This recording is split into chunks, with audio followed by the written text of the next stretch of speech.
Okay. Good afternoon. Good morning, everybody. We've got one already waiting. One thumbs up straight away. Fantastic. Okay. So my little green dots are coming on by the looks of it. So is my picture okay and my voice okay? Let's hope it is. Okay, let's see if I can type something there as well. Oh, there we go. I'll just put my email. Oh, yeah, 58 at yahoo.com. Okie dokie. Retired painter. Good morning, Les. Good morning. So is everything okay? Give it a thumbs up if everything's okay, if you can hear my voice and the picture's okay. It looks okay in the background. Okie dokie. Looks pretty good to me. We're about 10 minutes early, but I like to start early. Me, myself, and Asia, yeah. Loud and clear. Fantastic. That's a good start then, isn't it? So I always do the same thing anyway, but sometimes it works and sometimes it doesn't. And 9 times out of 10, it works. But you never know. Sometimes it doesn't work. Then I have to switch everything off like a nuclear submarine, then switch it all back on again. But I've got my coffee, retired and living the dream. I've got my fan on because it's a bit warmish today. I've been working and doing things, and I'll go through what I've been doing. I've been back home now for 2 weeks, and it's gone by like that, like a click of the fingers. It's been wonderful. I've loved every minute of being back, and I take my hat off to all the Thai workers who have to work in this heat, because my goodness, have I been suffering over the last couple of days working in this heat. But I'm a glutton for punishment.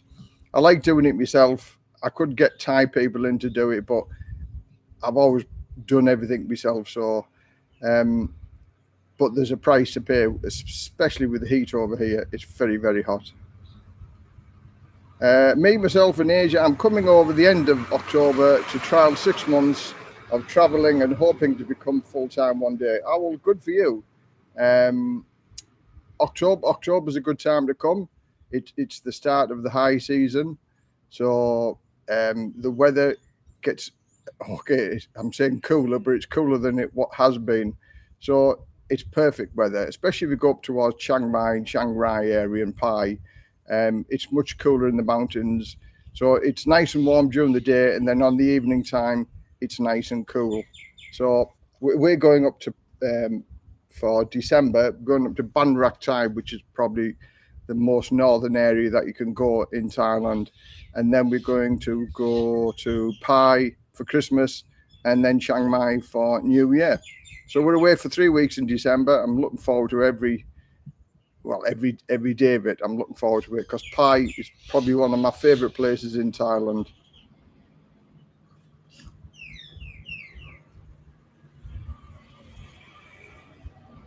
Good morning, Les. Good to see you back in Thailand. Thank you, Matthew. It's so good to be back. Oh, and Paul, Thailand. Good day, Les. Good day from Australia. That's of course if you're in Australia. But 34 people in, 5 thumbs up. It's good.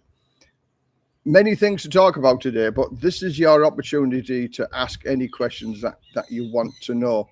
I've been here for 12 years now, so basically I've been there, seen it, done it, got the t-shirt, and I can answer many questions. And if I can't answer the questions, then I'll point you into the direction of that somebody who can. There are some things that I don't know, which I wish I did, which is the tax issue at the minute. So if anybody got any questions on the tax issues, I have no idea. Even the tax experts don't have an idea as yet. There's 1 or 2 tax experts that I follow, and they're still in the dark. And here we are. It was supposed to be announced at the end of September that they'll have everything in order, and it's pretty much the end of September now, isn't it? There's only tomorrow to go, and then it's October on Tuesday. And they still haven't got anything sorted out, even though it's supposed to officially start January the 1st. So that's the way it goes. I can't answer the questions if I don't know what the answers are. And the tax is one of them things that is a grey area. Morning, Les. Philip from Newcastle under Lyme. 9 days to go for me landing in Bangkok. Always a big thank you for all your hello. Thank you very much, Philip. Enjoy your trip over to Bangkok. Are you going to do it the long haul where it's straight here, 12 and a half hours, or are you going to split it up a little bit? I much prefer the splitting up, to be very honest. I've done I've done them both always. 12 or 13 hours. It's a long time to sit down. And the last one that I did coming to Dubai and back, it was good because it was a 2-hour stretch of your legs, and it took 45 minutes to walk to the next airplane anyway. So by which time you're wide awake again. By the time you get on, you get a little snack, watch a couple of movies, get something to eat, and then you get off. Fantastic. But have a safe trip anyway. Good morning from a cloudy North Devon. Just like to ask, can I do 6 months in Thailand and go to Bali for 4 months and return to Thailand for 6 months? Yes, you can. You can do it's a 60-day visa, which then you can get a 30-day extension, which gives you 90 days. Then you do a border run, go to Cambodia or something like that for the day, come back, and then you can get another 60 days and then another 30 days extensions onto that. And then if you go to Bali, then you can come back again and do it again. So yes, it is possible. Farang Travels, hello everyone. Hello Farang Travels. How are you doing today? Are you okay? Nice blue skies, blue weather today. Blue weather, blue skies and sunshine. And I've been working in it this morning, and boy, I'm feeling a little bit hot because it's caught me in my white bits. I've been doing the solar, so I've been up and down ladders but it's good. We're getting there. I'm also been doing the video on it as well, so that will come out in the next couple of weeks or so. But we're 5 minutes away from the officially starting, so I'll just ramble on for another 5 minutes or so until people start coming in at 3 o'clock, and then we'll get the show on the road. So again, this is your chance to ask any questions that you want to ask. Absolutely anything. There's no taboo subjects. So you can ask whatever you want, and if I can give you the answer, I will. Yes, I prefer split, but I have a long haul. Gonna grin bear it. Oh. Well, go for it. Thankfully, my second flight from Dubai to Bangkok, which was 6 hours and 25 minutes, I had the center aisle to myself, so I had 4 seats to myself, and I could see through the curtains the business class section type thing. So I had more leg room than the business class. I didn't have a big TV like the business class or the food, but being able to lay down on 4 seats which I haven't had that experience for such a long time, because the flights were always getting full. But take it while you can get it, and have a safe flight and trip into Bangkok. So are you staying in Bangkok for the night, or you're going straight away, or what's your itineraries? Morning, Les, from NI. All good? Okay. Just as I thought, it was getting cooler. The temperatures and humidity has ramped up the past few days. Yeah, it's well, because I've had 9.5 weeks of feeling the cold and not a very good summer, and you don't feel the heat when you come back. I never drank any water back at all. No water at all back in the UK, and now I'm drinking gallons of it. Water is so important over here to keep yourself hydrated, because it's just hot walking around. You're sweating, and the heat and humidity.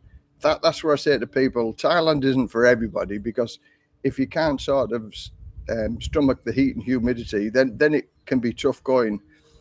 So majority of people do little or nothing and just sit around all day. But I've still been an active guy, and I've still done all sorts of things. I've done all my gardening. I've still got gardening to do. I've been playing around with solar. So I've been pretty busy. I've been back 2 weeks yesterday to my home address, and I've never stopped. And next week, which I'll go on about a little later on my itinerary, when people say to me, "Are you ever bored, Liz?" No, I'm not bored at all. Never, ever have been bored whilst living in Thailand. I've got something going on every single day next week, even till next Sunday. Next Sunday is a free day, but every other day is taken up with doing something. But I love it. I don't know how I would have fitted work in if I was having to work. The price of fuel, okay, the electricity is 8 pence per kilowatt. Petrol is just less than 34 baht, I think, at the present, which is about 75, 80 pence or something like that. So you can almost fill my car up for 20 quid. When I filled my niece's car up in the UK, I put 20 quid and never even got to half a tank, and that was in a Vauxhall Corsa. So petrol is very, very cheap over here. Electricity is very, very cheap over here. So again, there's no credit crunch for Westerners. Okay, Thai people struggle, because when all said and done, Westerners' pensions and Westerners' salaries and that are all much better. Is why we can afford to live here a much better lifestyle. But that's what happens, isn't it? People go to where your pound or your dollar goes further, and Thailand is one of them places, thankfully, and it's a beautiful place to live. I was looking a couple of times for a free upgrade to premium class and EVA. I've never had that. Never been so lucky. Straight to Hua Hin by bus. Then we'll travel more freely from there. We'll revisit Bangkok for a week or so. Once settled in the nice to stay place and relax and go easy time. I think I may be going down to Hua Hin mid-October sometime. So I might be going down to one of the assisted living new complexes that's just opened down there. I'm still in negotiations with Andrew with regard to doing it, because it's 6 hours for me to drive to there from here. Because he's got a few big announcements coming up, and I've actually delayed my assisted living video because I'm waiting for the announcements to come out, and they've just come out now. So come next week, if I've got time, I'll do the video on it. And but it was worthwhile waiting for the announcement, because it will help hundreds and hundreds of people have an assisted living experience here for much cheaper than what you could do in your home country. And it's much, much better. But that's my opinion, isn't it?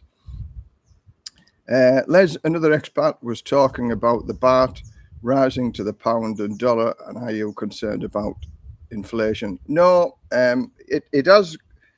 Yeah, the pound, the baht to the pound, I used to get 46 baht, and nearly one time it was almost at 47. Now it's down to 43. So yeah, it's dropped down a little bit, but swings and roundabouts, isn't it?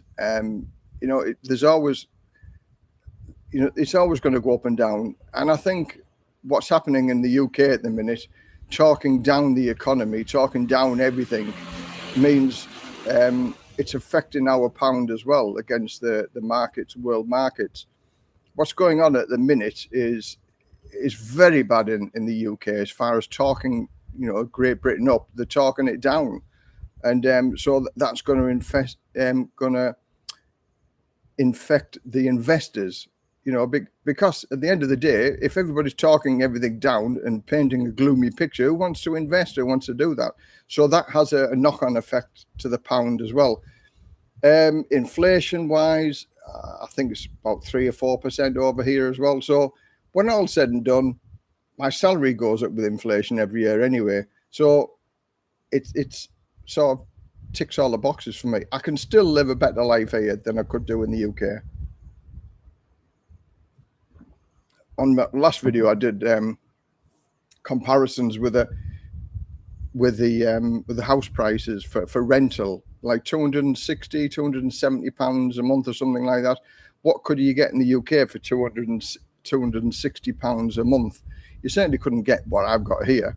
So that alone, even if the food and the electricity and the petrol was exactly the same prices as the UK, you're still over 300, 400, 500 pounds a month better off anyway. So that's what I'm saying. If inflation goes up on a little amount, it's only a small amount, isn't it?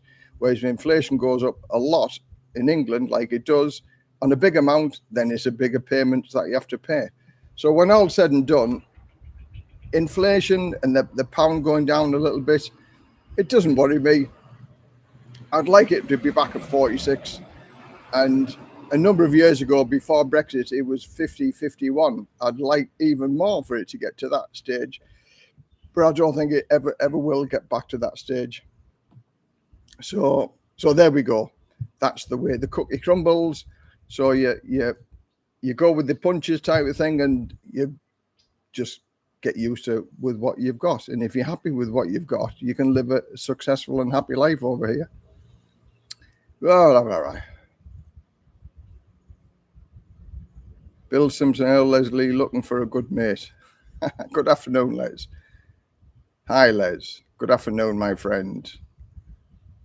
Nothing to do with talking down the UK economy. Interest rates are going down in the West. That's the reason. Well, it's one of the many reasons, isn't it? When I was watching the news today, that was one of the reasons why the economy is going to tank, because they're talking bad about everything's going to be bad. There's no good news. So that's got to affect some people. And taxing the highest people, the investors out there, going to take the money elsewhere. That's not a good thing to do either, is it? They're getting in the wrong type of people. Good people out, bad people in. Isn't that a sound that you'd want to make? Good people out, bad people in. That's what's happening. Married to a Thai woman, wanting to move to Thailand in about 5 years. What visa would I require? Marriage visa. Marriage visa is quite difficult. It's not easy to get, but it's not impossible. Again, I'm going through the marriage visa process now because my last marriage visa was cancelled because I had to go back to England. So it ran out whilst I was away. But it's not difficult. There's a lot of paperwork to do, but it's not impossible. Baht rate hurting, but it's hurting everybody. Down against the American dollars, the Australian, the European euro. So we're all in it together. We're all in the same boat. So, but one day it might get back up then. Question: there's all kinds of speculation regarding the UK budget on 30th of October and its effect on the state pension. Do you think it will impact you in your near future? No, I'm going to come on to that a little bit later on about the state pension. I've got some interesting news with that. And I've done a couple of videos on it, but I've had a subscriber who give me a load of information, which is just like gold dust. It really is gold dust information. And I'm going to share that a little bit later on. And I'm going to do another video on it with regard to the state pension, because if you didn't know already, your state pension is frozen if you live in Thailand. You don't get the rises with inflation because we don't live in a reciprocal country. But there are ways and means around that, and I'm going to come on to that a little bit later on. Again, wrong. Aussie dollar is also down. No, that's what I'm saying. The Aussie dollar, the euro, and the American dollar is all down against the baht. So it's not just the UK pound that's dropped. Everything is dropped. Afternoon from Wahin, 25 years here. Enjoy every day. As you get older, find something to do. I run Hohin divers and it keeps me busy, have a bit of an income and stay healthy. Fantastic. I used to do diving, scuba diving in the UK. And they always said the visibility will get better, it'll get better. It was only ever a meter visibility. And it's only when I went to other places to go diving that it was fantastic. But the northeast coast where I was horrible. You look much more healthy since you arrived back in Thailand. Tanned, happy and smiling. What a positive difference Thailand can make to a person. And it does. I mean, again, I'm forever grateful for England for giving me the education and the opportunities to work and do things. And that gave me the opportunity to look further afield once I got to retirement age, and I've taken every advantage of it. Retire as soon as you can, for as long as you can, for as long as you can live. Because when all said and done, my trip back to England wasn't a very happy trip because I met a few friends who were sort of the same age as me, ill, 64-year-old and ill, and not life expectancy diminishes the older you get. So that's why I'm saying retire as soon as you can, for as long as you can, because you never know when your number's going to be called, and it's a way to go.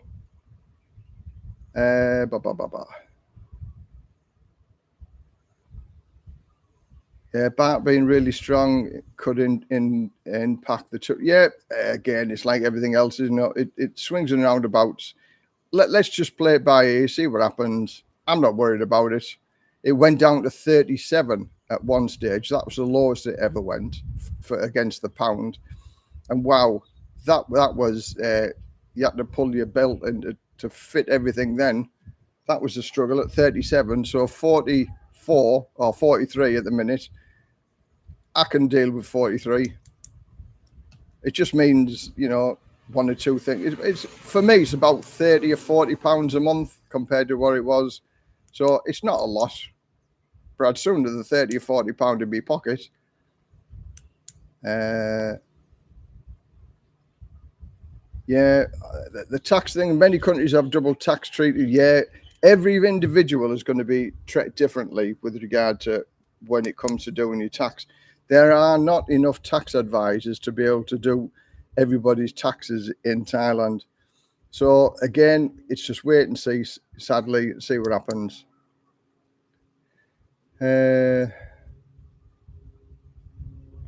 May also apply for a 12-month retirement O visa. It's much simpler, although you have to keep more money in the bank. Yeah, exactly. I mean, the O visa for retirement, either 800,000 in the bank or 65,000 baht a month. Where in Rayong are you located? Close to the coastline. Yeah, I'm about 5 minutes drive to the coast from where we live. Some nice beaches, Swan Sun Beach. So if you Google Swan Sun Beach, that's our local beach. Positivity brings more positivity, so money will be good. Yeah, retire as fast as you can, no doubt. Yeah, again, I avoid negative people like the plague. And I do know quite a few negative people, so I keep my distance. Positivity breeds positivity, and negativity also breeds negativity. I've never, ever been a negative person. I always looked on the bright side of everything and the what ifs. And so many people said, well, what if you get sick? What if you get this? What if you get that? And I said, well, what if you don't? I'll cross that sickness bridge if and when I ever come to it. Retire, don't give up. Oh, hi, Dave. He's a guy that if anybody wants to like live stream side of thing, Dave's another guy that one of my subscribers, I've met him and he's made the move to Thailand from Canada, and he's doing a live stream on Tuesday at 8 o'clock in the morning to catch his Canadian counterparts in Canada to be able to do the live stream. So again, if anybody wants to ask him any questions, retire, don't give up. Have a look at his YouTube channel and have a chat with him on the live stream. It's like talking to the horse's mouth, isn't it? Somebody who's actually going through that. I've given him advice, and he's taken advice off other YouTubers and that as well. And he just formulated a plan, and he's living here full time now. Moved over from Canada, moved over to Thailand. And so, yeah, he's an interesting guy. He's just bought a motorbike. He's been renovating his house. So he's done many, many things. So have a word with Dave. Retire, don't give up. Tuesday, 8 o'clock. There's a plug for you, Dave. I hope everything goes well, mate, for your live stream. It'll be his first live stream as well. So he might make one or two mistakes, so be forgiven. 800k in the bank, in a Thai bank, yes. It has to be in a Thai bank. Get your ass over to Koh Tao, mate. I'm a scuba diving instructor. I take you out. I love scuba diving. I did it for maybe 2 or 3 years. Malta, and the Farne Islands. They were the two best places that I did. Yeah, Koh Tao. We plan to go there next year sometime, so I might take you up on that. But even just snorkeling around here on Koh Samet, we love the snorkeling around here. It's good. Hi, Les. Do you think they will tax a pension in Thailand? Good to see your Les. Hope you're all well. Scott from New Zealand. Again, Scott, I can't say they're going to tax it. I can't say they're not. But listening to the people that I sort of know more than what I know, there's loopholes anyway. There's plenty of loopholes. There's one guy that I know thought he came up with an ingenious plan as to not show the tax people his income, if you like. But me being me, I dispelled that myth, and I said to him, they'll find out exactly how much money you've been bringing over and how much you're getting, and do you want to run the risk of evading the tax in Thailand, which on his method that he was going to do, it looks as if he was going to evade paying tax by not declaring the money that he was going to be bringing over, however he was going to be bringing it over. So for me, that's tax evasion. That is a serious thing, and it could end up being thrown out of Thailand for trying to evade paying taxes. Bite the bullet. If we have to pay a bit of tax, it's not going to be horrendous when all's said and done. Bite the bullet. We don't pay any council tax. That's a saving of like 150 quid a month. So how I look upon it, if I have to pay 100 to 150 pound a month extra, and I can't see it ever being anywhere near that, then that's just like paying the council tax in England. Would I be happy about it? No, I wouldn't. But it's a small price to pay compared to living in the UK, because there's no way at all I could afford to live in the UK.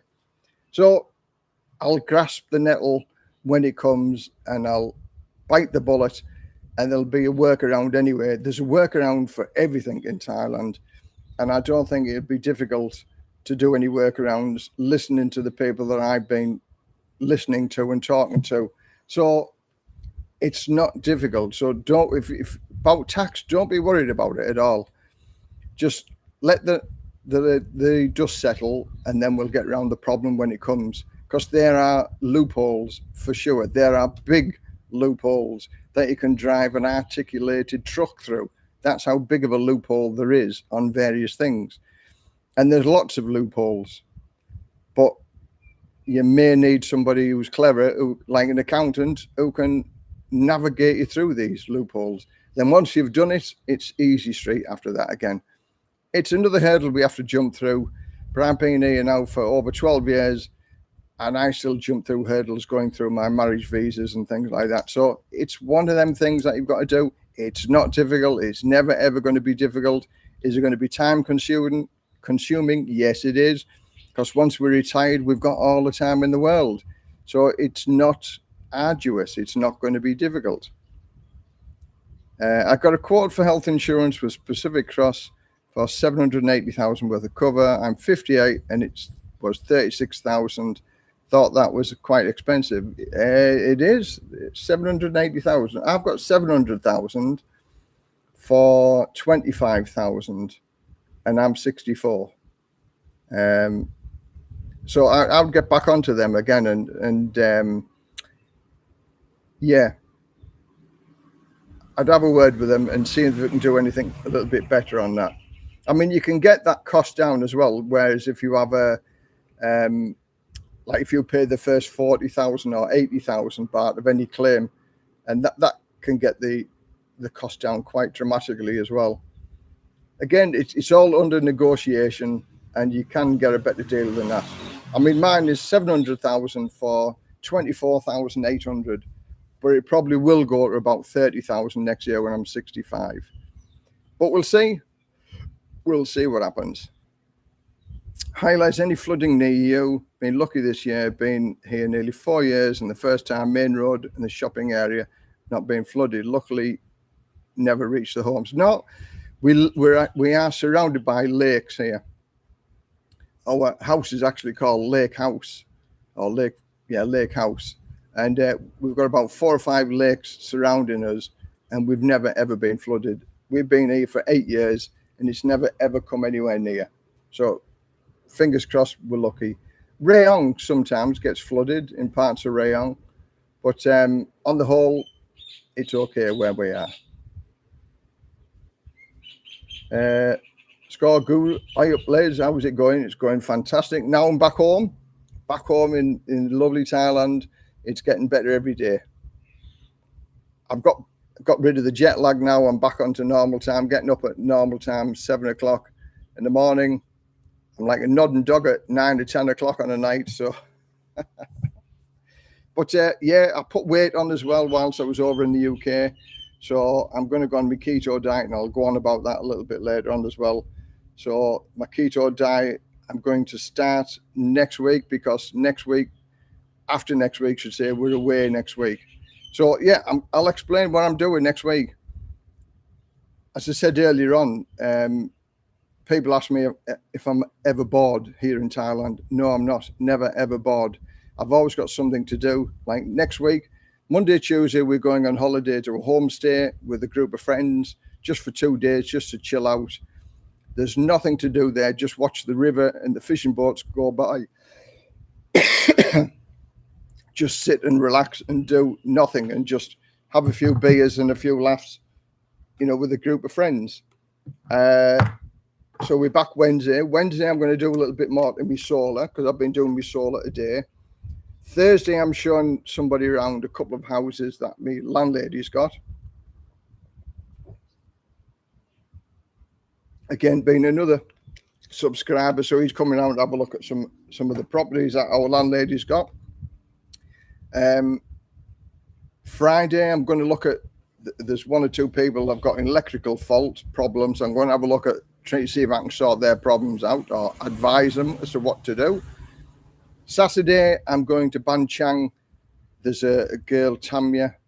She runs a rescue centre for cats. She's opening up a cat cafe. So I'm going to do a video on that, and that will be published next week, the week after next week. And Sunday is my free day. So there's my itinerary for next week. So pretty much something to do every single day. I've been doing me solar panels this morning, putting them onto the structure.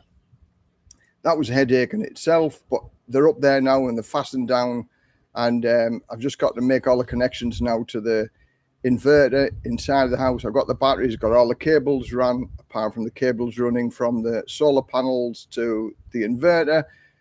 Once that's done, then I can start firing up, but that'll probably get done on Sunday next week sometime, or just after Sunday, because I'm busy almost every other day.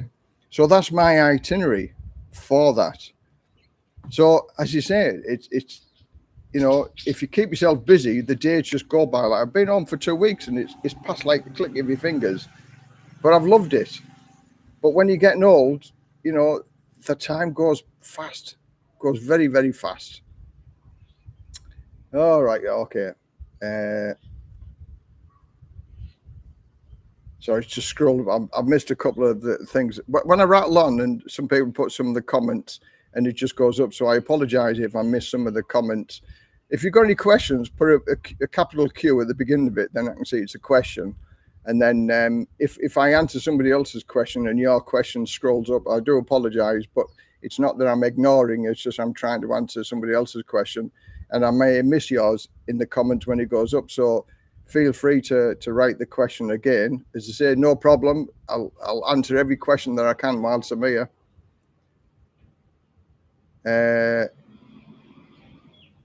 Let's need to cover through your video your solar power that you have made so far. Yeah, that was an emergency backup system, that one, and I've just extended that, but I'll put a whole new solar system in. So I'll go over both the videos, but the backup system, I've had that in over a year now, and that's worked several times because the power's gone off, but we always have electricity for fans, the TV, the internet, all the lights around the house. We've got some lights there. They're all run on solar. I've got 7 of them all the way around the house. You can see our house from the International Space Station. It's very well lit up on a night, and the whole system, including the battery backup for the emergency electric to run the fans all night if your electricity goes off during the night, say if you've got a storm, 10,000 baht, just over a couple of £100. How much would you pay if your power goes off just to sit in front of a fan?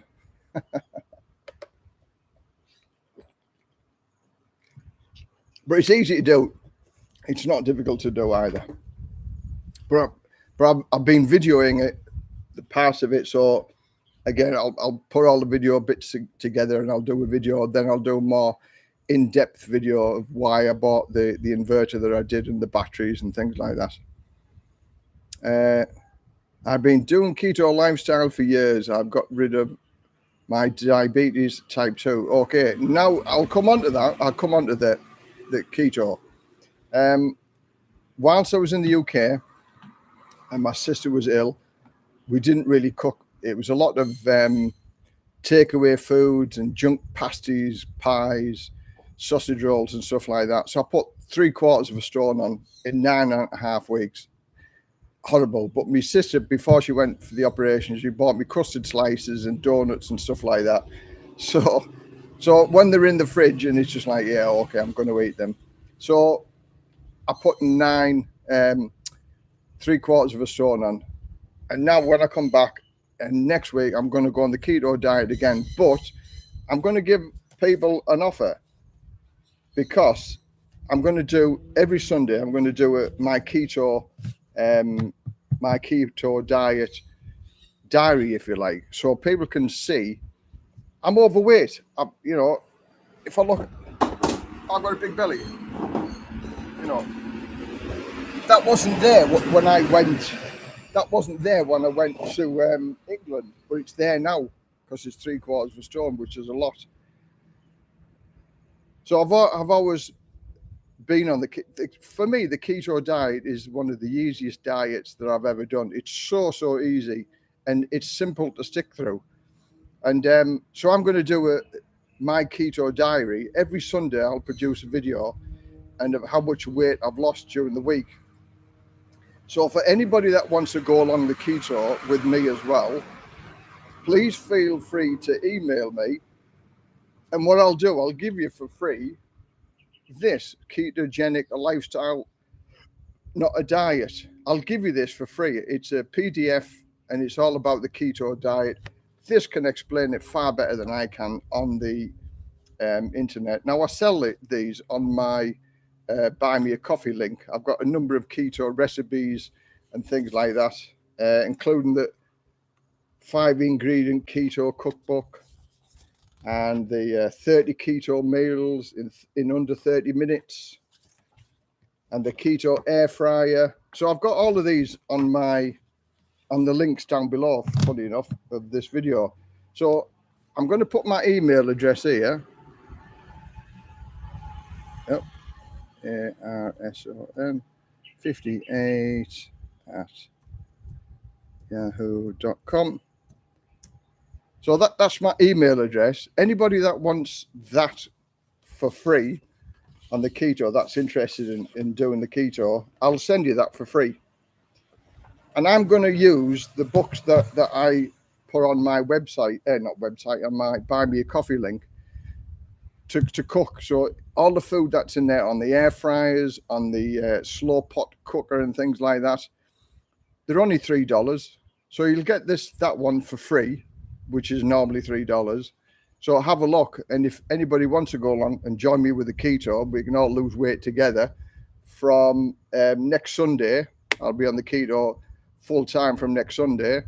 And I'll go on about every week. Every Sunday, I'll do a video about my keto journey from fat to slim. I want to lose altogether, I want to lose over 10 kilo. So 10 kilo is a lot of weight to lose. And but it can be done through the keto.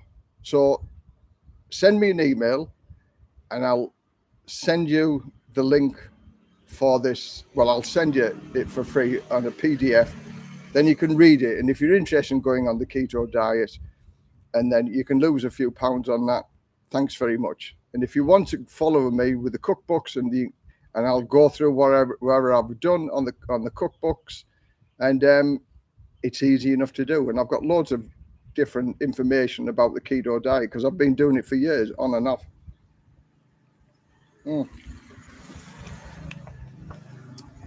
The intermittent fasting, yeah, I mean, I do that, the intermittent fasting, through the keto. What I do, because I do keto so many times, I go straight on day one. The first week is the difficult part of any diet, and I kid you not, the keto, once you've got into ketosis, you do not feel hungry at all, and you only have one meal a day, and I promise you do not feel hungry. You don't have the hunger pangs, and sometimes you have to force yourself to eat that one meal a day as well, because once you're in ketosis, your body adapts and it eats the fat. So that's the intermittent fasting. So I don't have any breakfast. I have one meal a day, and my eating window is between 12 and 5. And then I have a dessert at 5 o'clock, and that's it. I don't eat again until the following day, 12 o'clock, between 12 and 5.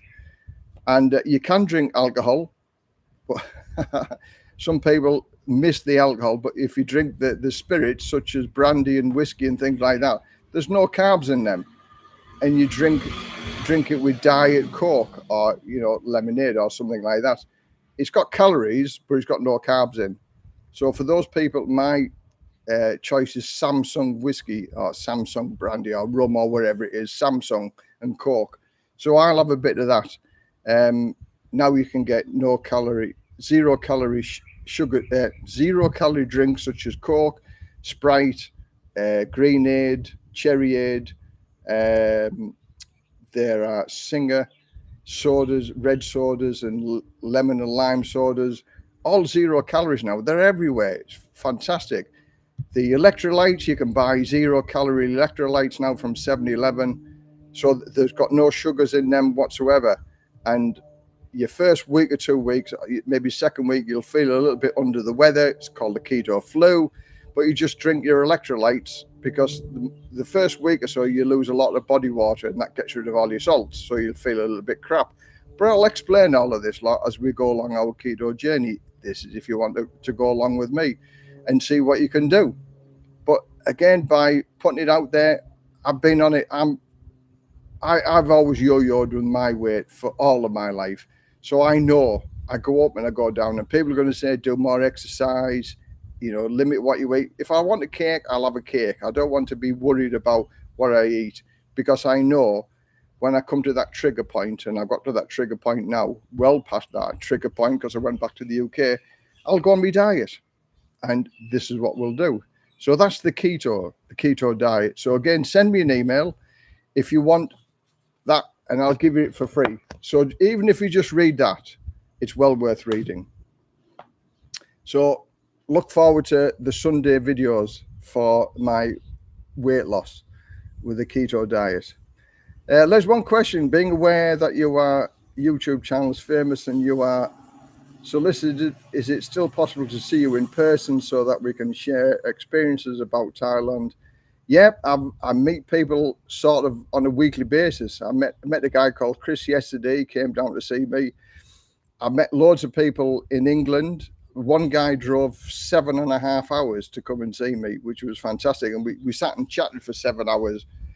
Very interesting guy. So yeah, always available for my sofa. There is always available for a cup of coffee. Anybody that wants to pop around for a coffee, sit on the sofa and we'll put the world to rights. And any questions that you got to ask, I'm more than helpful to everybody. And if somebody lives too far to come and visit me, then I do a $10 chat. So that's on a WhatsApp face-to-face. I charge $10, but you only pay after you've had the conversation with me. And if you don't get the information that you're after, then you don't pay. It's as simple as that. You can't go wrong with that, can you? Now, there's some YouTubers I know that charge you £45 for a 35-minute talk, and you've got to pay £45 before you even chat to them. So I don't do anything like that. I'm as honest as the day is long. I don't give any BS. $10, whether the conversation's for an hour or if it's 3 hours, it's still $10. So I can't be fairer than that, can I? So yeah, it is possible. The Thai tax table says the first 150,000 baht is tax free. I think it's 240,000 baht if you're married as well. So again, I don't want to labour too much about the tax things, because I've had two specialist tax accountants deal with the money and I give them the same scenario. One tax expert said I'll pay tax. The other tax expert said I wouldn't. These are the tax experts. So if they're getting it wrong, I'm not here to say, well, this is what you should be doing, that's what you should be doing. But I can tell you something to do, and I'll come on to this in a minute. With the state pension, 100% guaranteed being able to get your increases whilst living in Thailand. 100%. Okay, let's have a look. Bank wanted me to buy their insurance as a condition. I refused, but then they kept pushing and said it was beneficial to me. Haha. More like beneficial. Yeah, again, it's a sales tactic, isn't it? If they want you to open a bank account, it's only a small price to pay, and you've got insurance, haven't you? So, you don't have to take out the insurance for the second year. The keto recipe sounds great. They are great, and for those people who are living in Thailand who miss Farang food, the keto diet is probably one of the best diets you could do, because it's all based on Farang food.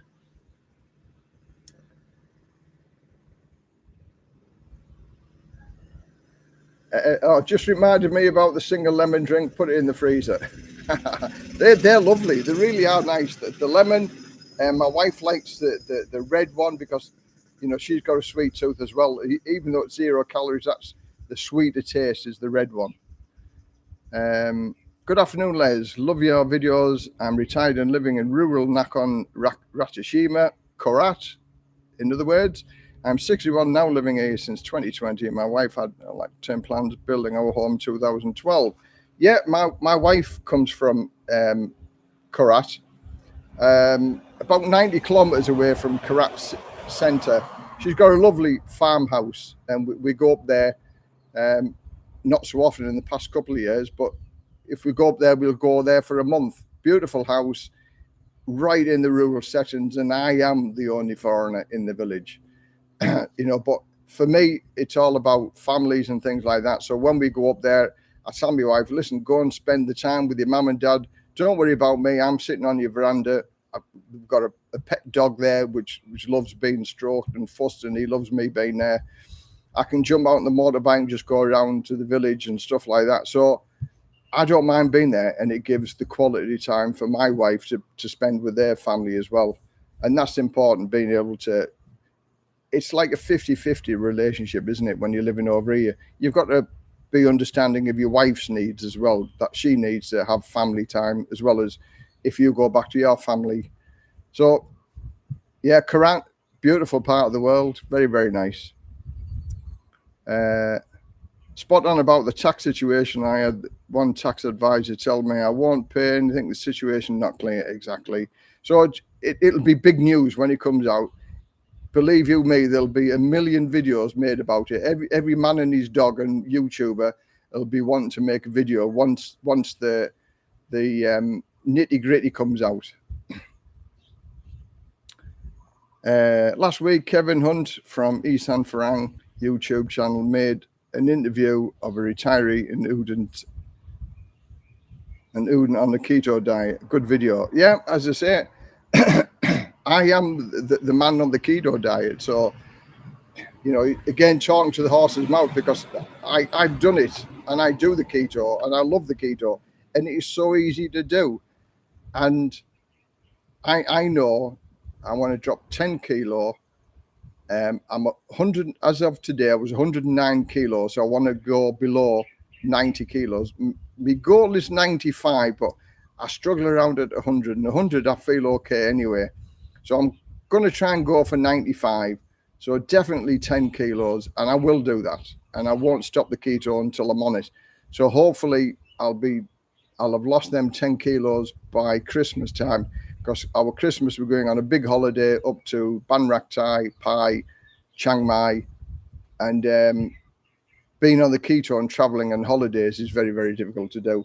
So I can control my food here, but I've been back for the 2 weeks, and I've missed me Thai food in England. Boy, have I missed me Thai food. So I've been eating everything Thai, including the green jellies and the sweet stuff, and it, you know, the deep fried bananas, you know. So I'm a fool to myself, really. I've put the weight on myself, and I'll take it off as well. Okay, we've got 123 people in and 44 thumbs up.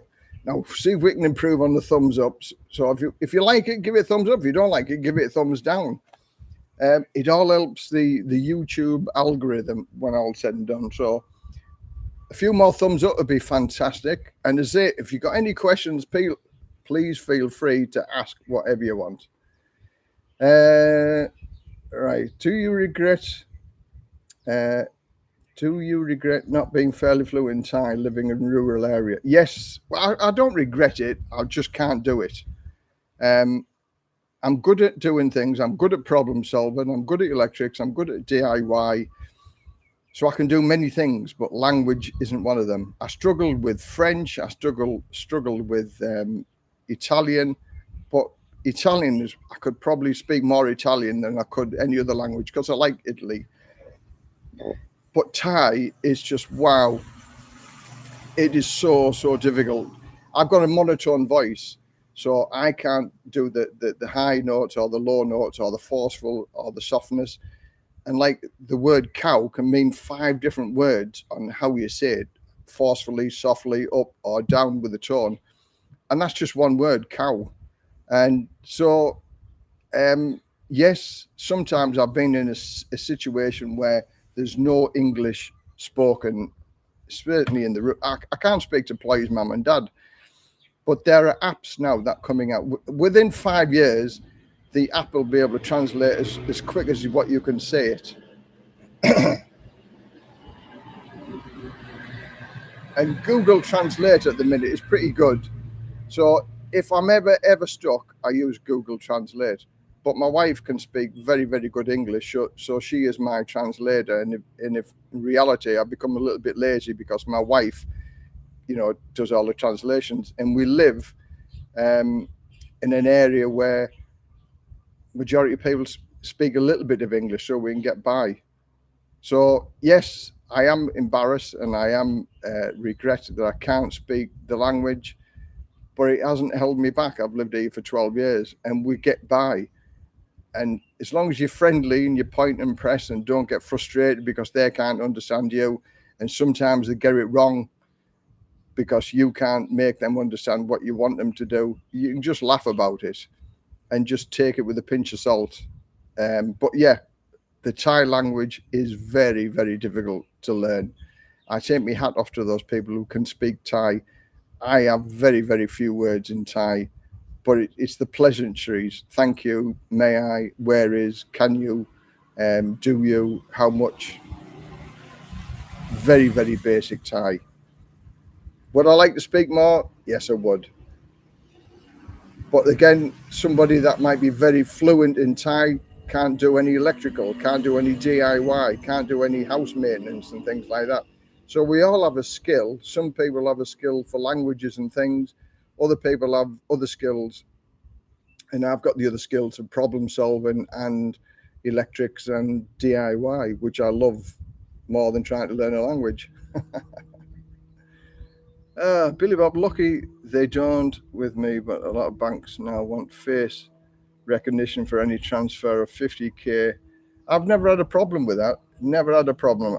Transfer me money from my Barclays Bank to Wise, and then from Wise to my Thai bank. Was 100 kilos, saw photographs of me with double chins. Last time was 85 when we'd think I put a little bit. Yeah, I've got one of them chins, you know, it's horrible, isn't it? And I've got a big belly now, which I haven't had for a long time. Because I used to use 105 kilos as my trigger point, and then I'd do something about it. But now I'm 109, My heaviest ever was 118, and I'll never, ever, ever get back to that stage again. I knew I was going to put weight on in England because it was junk food and stuff like that. And it was easy because my sister didn't want me cooking in the kitchen because the smell of food just made her feel unwell. So that's why I had lots of pasties, sausage rolls, and takeaway food. Okay, Les, you mentioned some rental opportunities in the area in your last car washing video. Are those type of properties generally available, or are they rare? She's got 3 properties at the minute. She's got about 10 in this area, so they come and go. And the one that I'm going to do next week, I'm going to go visit on Thursday next week. The last couple that she had in there, I found them this house 11 years ago, and they were an English couple, and they've lived there for 11 years, and they've moved out now to another house. So Pim, the landlady, she's remodeled the house, spent a lot of money on remodeling the house, and it's beautiful. It's got the wow factor when you walk in, and you'll see that when I do the video next week. And that's 18,000 baht a month. The furnishing levels is very, very good. The curtains, everything is good about her houses. So yes, they come and go. You know, certainly in high season, they're all taken up in high season. Majority of people, she likes long-term stays. Another Canadian guy, I think he lived there for 5 years. So the people that I find for the houses are usually there and they'll stay for a long time. So it sort of swings and roundabouts, but we always have properties, if you like, that we can show people. But Pim's houses, I would say they are probably the best that you could get. She's got a very, very high level of excellence in feedback, if you like. And if anything goes wrong with the house, she'll fix it.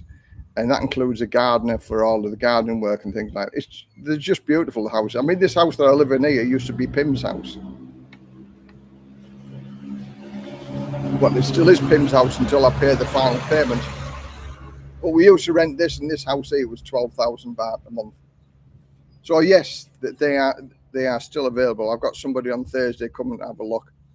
There's 2 2-bedroom ones and a 1-bedroom one.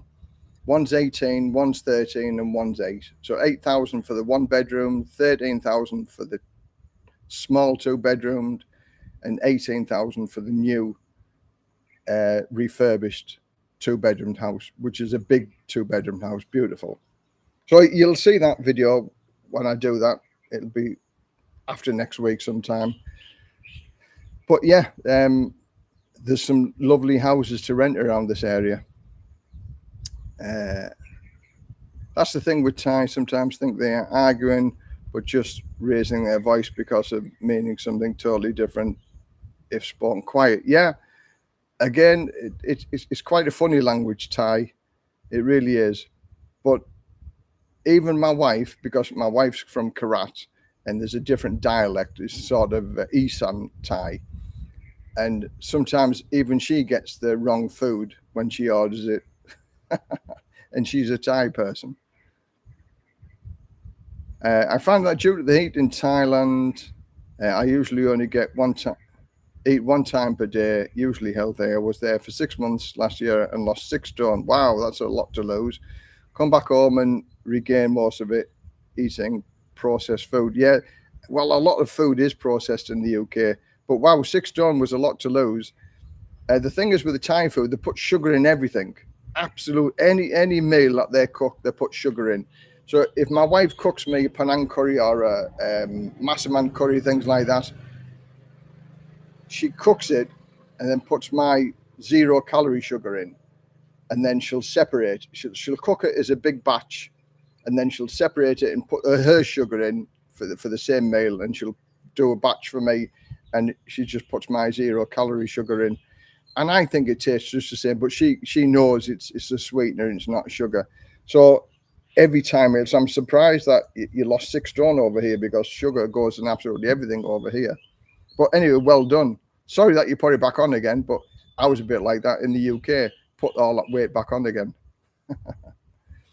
Transfer money from England to my Thai account and then to the wife's account for bills, etc. But have to do face recognition if 50k or more. All right, I've never had to do the face recognition bit because thankfully I've got a chip and pin reader, so I'll do it that way. Did you get the required license for your solar setup? If so, how long? What time did it take and get with it? No, I didn't, because I'm not putting it onto the grid and I'm doing it myself. And I'll wait while this traffic goes past. So I'm doing it myself. You don't need a license, as far as I'm aware, to do your own solar, as I'm not putting it onto the grid. It is a separate system. It is not linked to my mains electrics whatsoever. And what that does, I've put some extra sockets around the house. So I'm not, majority of people want their air conditioning units to be run. Well, that's just silliness. It's just so expensive to run air conditioning units.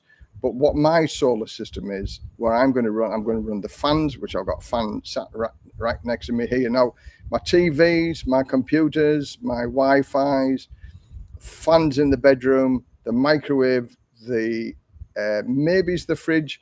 So just the day-to-day electrics during the day, and I've got a battery backup to use the TVs and the computers on the night time. That takes up the biggest part of my electrics. We rarely have the air conditioning on. So my electric bill is only 800, never, ever, ever been over 1,000 baht whilst I've been here. So I aim to reduce my electric bill by 50%, 400 baht. So it's not a lot of money, is it? But for me, it's a hobby. I just like playing around with the electrics, and this will do that for me. And it's an emergency backup as well. So if the power goes off, we always have lights, we always have fans, and we always have anything that we want, TV and the hi-fi and the Wi-Fi. So it's a backup system more than anything else. And it has come in handy sometimes during the storms that the power's gone off. My wife just flicks the switch and we've got electric in the house. So this other solar system that I'm putting in, it's a 4.5 kilowatt system. We only ever use 4.5 kilowatt a day anyway, and that's the whole day. So the two solar panels that I put in are 450 watt each. So that's a 900 watt system feeding into two LiFePro batteries. Anyway, you'll see on the video that I'm going to do it, and I'll explain the reasons why I've gone that route. It's not to pay for all of the electricity. It's just to cut the electricity down because I can, and I can always extend the system as we go along anyway. But I've had a couple of people asking me about putting a system in. One lady, she wanted to run 3 air conditioning units virtually all day and all night. And I said, wow, it's just going to be so prohibitively expensive to do that. And so the guy just turned around and says, no. I think they got quoted like 500,000 baht to put a big enough system in to run for 3 air conditioning units, which is just a lot of money. I went on the keto for about a year, lost 35 kilos. Wow, that's impressive. 35. I lost over 23 kilos in total, and that was a lot. So to lose 35 kilos, well done. Being a HEV mechanic, so had a physical job. Yeah, well done. Well done. Matt, hello. Built a resort here, been a nightmare to get it opened, paperwork unreal, and even doing everything, they mucked up the paperwork. See, wife had a Falang name and automatically made it more expensive. Yeah, that's the two-tier pricing, not two-tier Kia, two-tier pricing over here in Thailand. It happens. Take the rough with the smooth sometimes, but I hope you got your paperwork sorted. I hope it's successful. I hope it works for you. And if you want to plug, if you're anywhere close to me or wherever, I'll come do the video and put it on YouTube if you want. Sometimes the plugs work, sometimes they don't. Crazy thing is that I was still going out drinking beers and sang some regular, but food-wise, I ate mostly Thai food. I think that combined with the heat, the weight just dropped off. I'm not a big drinker anyway, so I'm going to have a few beers when we go to the homestay Monday and Tuesday. Chang beer is my beer of choice. I like the Chang beers. So Samsung and Coke, I like that. But as I say, it's possible to drink whilst on the keto as well. But if you drink the Samsung or if you drink the beers, the Singer beers, the Leos and stuff like that, then there's a lot of carbs in that anyway, and it's just wasted. If you're making the effort to do the diet, there's other alternatives, and spirits are the alternative, and it still gets you in that happy place if you want to drink the spirits as opposed to Chang, Singer or Leo. The change in exchange rates has screwed it recently. I used to rent a place for the month about 370. That is almost 400. Yeah. But also look at, for the past year, you've had a better exchange rate. So, again, it swings and roundabouts really. When the rates are good, it's good. But when the rates are down, we all end up paying for it a little bit more. Yeah, real beer. Yeah, I like it. Leo's too sweet for me. Singer, okay, Singer's me go-to beer if the Chang isn't available. But majority events that we've been to, we went to a musical event last week, which was fantastic. Over 3,000 to 4,000 people at this one event, and it was sponsored by Chang. So Chang was just everywhere. And I don't drink and drive anyway, so I was just sat there with my soda water. And we were there from 7 o'clock in the evening till midnight, and two of Thailand's top bands were on, and my wife loved them. No idea what the words were, what they were singing, but when 3,000 people are singing along, it's a good evening. And it was free, absolutely free to get in. And these were two of Thailand's top bands. Fantastic. We just took our table and chairs with us. There was loads of food sold, so Ploy went out and got the food. What a fantastic night. 7 o'clock until about midnight-ish. No car parking charges, security around the cars and everything. There was no animosity, no fighting went on. It was a fantastic, happy, really, really, really good night. And the rain held off as well, which was good.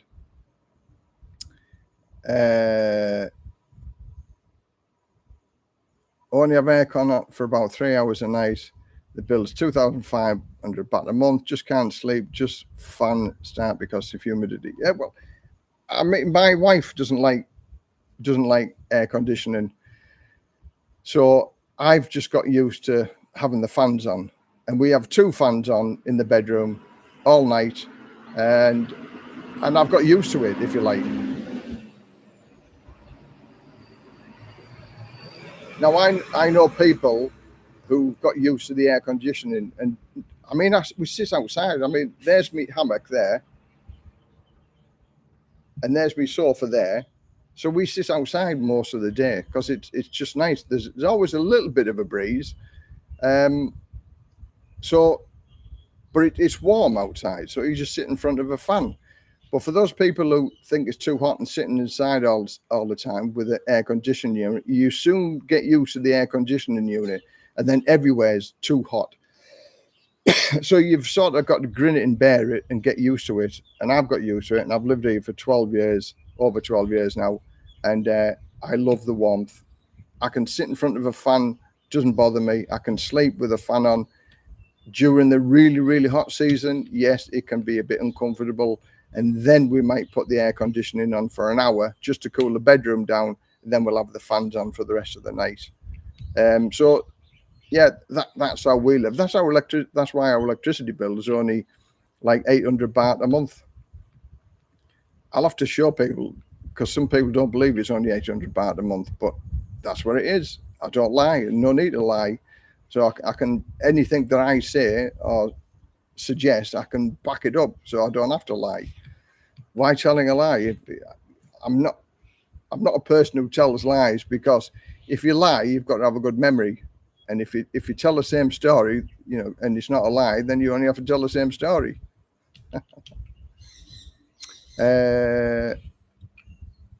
Resort in Ban Chai Poom province.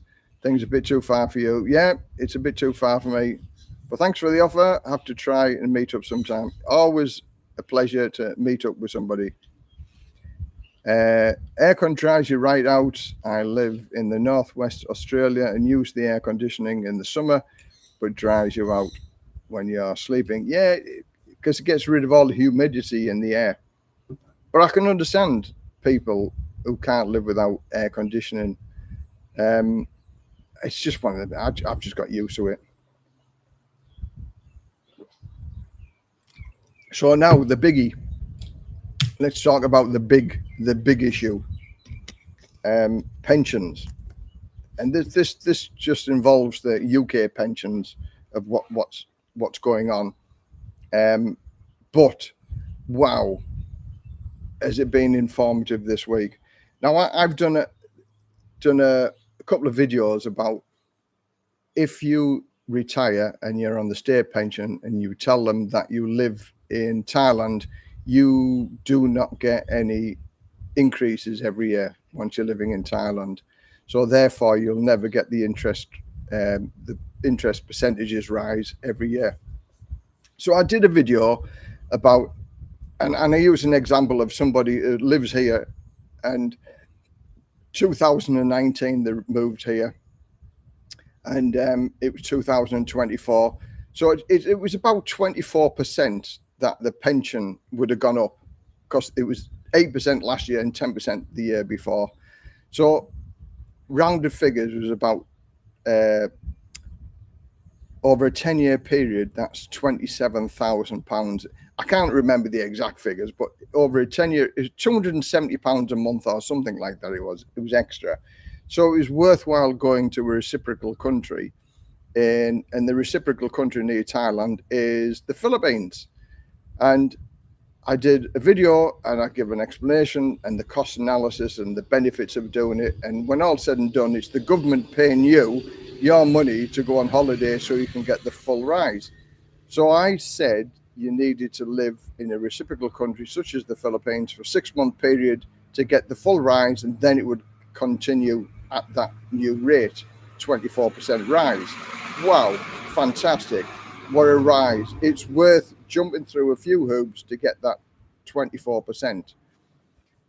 A few people wrote back to me, emailed me back and said I was talking a lot of rubbish. They said, you do not get that. He said, we've been in touch with the Department of Works and Pensions, and the information that you're given, Les, is wrong.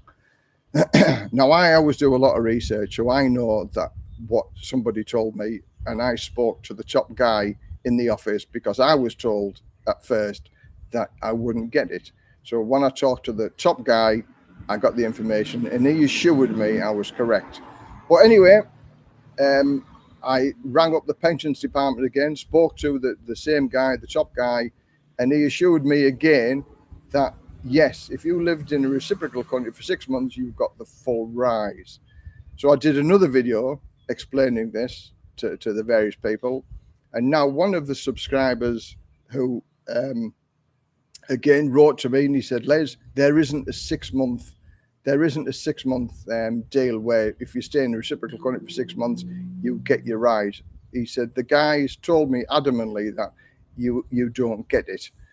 And long story short, he sent me all the information, all the emails, back and forwards to them type of thing. And even the conversation they had, one of the guys is, if you don't like what my answer is, contact another guy and he'll tell you exactly the same answer. So when he wrote to me and I said to him, listen, I guarantee you will get the money because this is what they told me. He pursued it and talked to the top guy, and the top guy said, yes, you do get it. So he went one step further than what I did. And he said, where is it in your website? Where does it say that we will get that rise? And he said, yeah, it's not in the website. So they are not telling people for a reason, and that's because they don't want to pay you the money. That's the reason for it. They will not give them it in writing. They will not give them an email, but verbally they've told him, yes, if you do it for 6 months, you will get the increase. And he's asked them to put it on the website, and he said, oh, yeah, okay, we'll do that. So it's like everything else. The winter fuel payments, the government are as bent as a 9-bob note. They don't want to tell you because they don't want you to claim for all of this money. So this guy, anyway, is going to go to the Philippines. And I've had 2 guys who said they're going to go to the Philippines, and I'm meeting a guy next week who is getting all these ducks in a row to go to the Philippines for the 6 months from next April, because it has to be done within a financial year. So that will give him a 24%-ish rise in his pension, which isn't to be sniffed at. 200 with tax and everything else off, £200 a month extra for the rest of his life.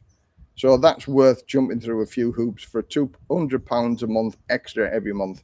You know, £2,400 a year extra for having a 6-month holiday in the Philippines. And it's not expensive to get to the Philippines, 150 quid return flight, £45 a month or so for the visa. So the only extra thing that you, in reality, that you're paying for is the accommodation. So if you're paying for accommodation in here, Thailand, but if you're getting £200 a month extra, that goes a long way to paying for your accommodation costs in the Philippines. You still have to eat, you still have to entertain, you still have to go out. So it's a small price to pay, I think, for another £200 a month for the rest of your life. It's worthwhile doing. And this guy is going to do it. And hopefully the other 2 guys, if they've done it, come back to me and tell me how you did it and it worked. And as I say, with this guy that's going to do it next April, hopefully I'll follow him and I'll do a video follow-up and show you that it worked and that it can be done. But the government do not want you to claim this money, because there's 500,000 people around the world suffer from this, and they don't want to tell everybody. That's why they don't put it on the website. But when you speak to the top guy in the Department of Work and Pensions, it is true. You will get it if you live in a reciprocal country for more than 6 months. Horrible news, isn't it? When the tax people, they're there to help you, but they won't tell you the information. You have to tell them, is it true if I do this? Is it true that if I do that? Yes, it is. But they will not tell you, if you do this, you'll get this. If you do that, you'll get that. It's like the winter fuel allowance. You know, there's 800,000 people that can legally claim these new benefits, but there's 242 questions. So they don't want to help you fill out these questions. 800,000 people. You know, they prohibitively make it difficult for people to fill out these questionnaires to avoid them from getting the extra income. Don't let it happen to you. So yes, there is a way of getting around the system. I need a wind tunnel, not a fan. Just dragged myself out of the bed. Winter's coming. Oh, horrible. Is it easy to purchase land to build on? Yes, it is. Now, the swings and roundabouts with the land, you can lease the land in your name. So that makes sure that you've got the rights to live on that land for a number of years. But you'll never, ever own the land that you build the house on. You can own the house, but you can never, ever own the land. Highlights how expensive it is to run a car over there. Very cheap. My insurance is up for renewal next month. £140 for fully comprehensive insurance, and that covers the car for 300,000 baht, which is about £6,500. Fully comprehensive, first class insurance. It's good to go. Petrol, you can fill a tank up with petrol here for about 20 quid, which is about 1,200 baht, and it's from empty to full. Road tax, 1,200. So 25, 30 quid a year. So cheap. I've got two new Dunlop tires, 70 quid for 2 new front tires. So it's not expensive at all. It's much cheaper to run a car here than it is in the UK. Usually up around 6 every morning. If no wind, humidity is too much, especially if you're trying to do anything physical. Yeah, and I've done that today, Martin. Physical wise, putting the solar panels up. I mean, the big heavy solar panels, 450 watt. Doing it on my own as well. So that was an interesting. I've just added that to my video. I have a scaffolding tower anyway, so I put it on the scaffolding tower, lifted it up, put it onto the structure that I put up. So now they just need wiring up to the inverter now, but it was fun to do. And I sat there thinking, well, I'm going to do this safely without falling off a ladder, without hurting myself, without asking anybody else to come and give me a hand. Because I try to do everything myself. Because my wife's out today. She's selling the sausages on the beach. So there was just me. But I did it. They're all screwed down, looking good, just ready to plug everything in now and start reaping the benefits from it.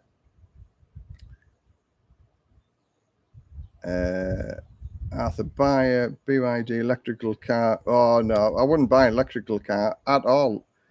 There's lots of them over here from China. You can't buy land as a Thai native has to buy land, but there's usually land for sale depending on where you want. I bought land, but was in the wife. Yeah, it goes in your wife's name. Well, it doesn't actually have to go in your wife's name. You can go through a lawyer and put it into a third party name. So you will never ever meet the person that it's signed into. But if it's done by a lawyer, then you can lease that land on a 30-year plus 30-year plus 30-year. But that also gives you the opportunity to sell it anytime you want. It's your land, but you leased it. So technically, it's not in your name. It's in a Thai person's name. But it's all done legally and lawfully through a solicitor or a lawyer. So it's just the same. It's like you can get a 90-year lease on it, 30 plus 30 plus 30. You ain't going to be around for 90 years. So there's ways and means of doing it legally and covering yourself so you don't become a statistic like many guys over here do, because they don't follow the rules. Everybody and everything over here can be safeguarded so you don't lose everything. So contact a lawyer. You can do it. It is possible. Better jumping through those hoops, Les. Great information. Thanks very much. They'd be quick enough if it's, yeah, I mean, yeah. Seen an article about a guy who lives in Canada and only gets around 72 a week pension. And there's been for years. Why doesn't you just say in America for 6 months? It's beyond me. Yeah. Yeah. Again, I mean, there's one guy, is it America or Canada? There's reciprocally. He only lives 200 yards away from the border. And because he lives 200 yards on the wrong side of it, his pension has never, ever gone up. So it's only become, a lot of people poo-pooed the idea before we had a 10% and 8% rise. And I understand it, because if you're only getting 2.5%, 3% a year, it's not worth doing it's not worth doing it for the 10 years. So if you retire at 66 as you do now, 10 years at 2.5% per year is 25% over 10. You'd be 76. And reality, do you really want to do that at 76-year-old? No, you don't. But especially now, if you're coming up to retirement, you've got a fantastic rise, with them 2 years at 18% on two of them. But now, like I said, this guy next week, he's been here since 2022. And next year, we're going to get £460 a year rise because of the rate that's going up. So his increment from 2022 to now 25, it'll be about 24%. So it's worth for him to do it, because he hasn't had a rise since he came here, since 2022. It was frozen. Then a 10% rise, then an 8% rise. And then next year is going to be a 4.5% rise, something like that. So that's what I'm saying. Now it's in the over 20s in such a short time, it's worthwhile doing it.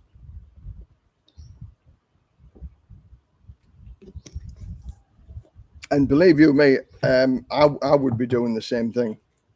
I'd do it because going to the Philippines, well, I mean, there's other ways you could do it. Turkey is a reciprocal country.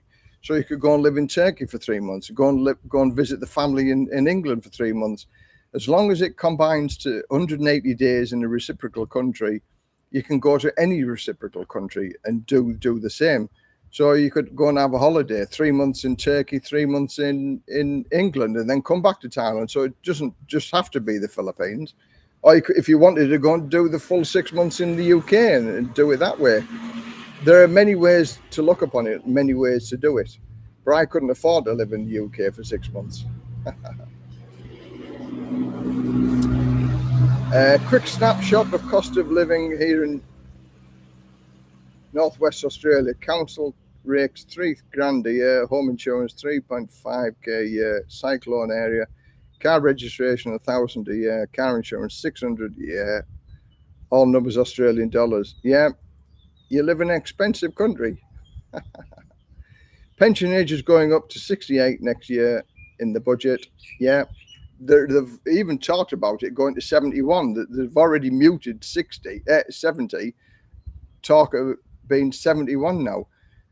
I mean, basically, they just want you to work and then drop down dead afterwards, as soon as you retire. There was a statistic that I read today, is that the average life of a retiree is 12 to 15 years after retirement. That's based at 66.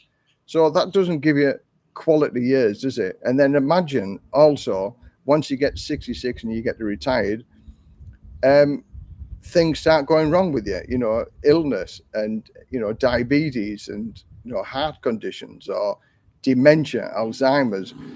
You're very, very lucky if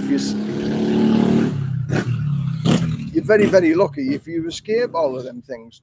Fingers crossed, touch wood. Up to now, I'm 64.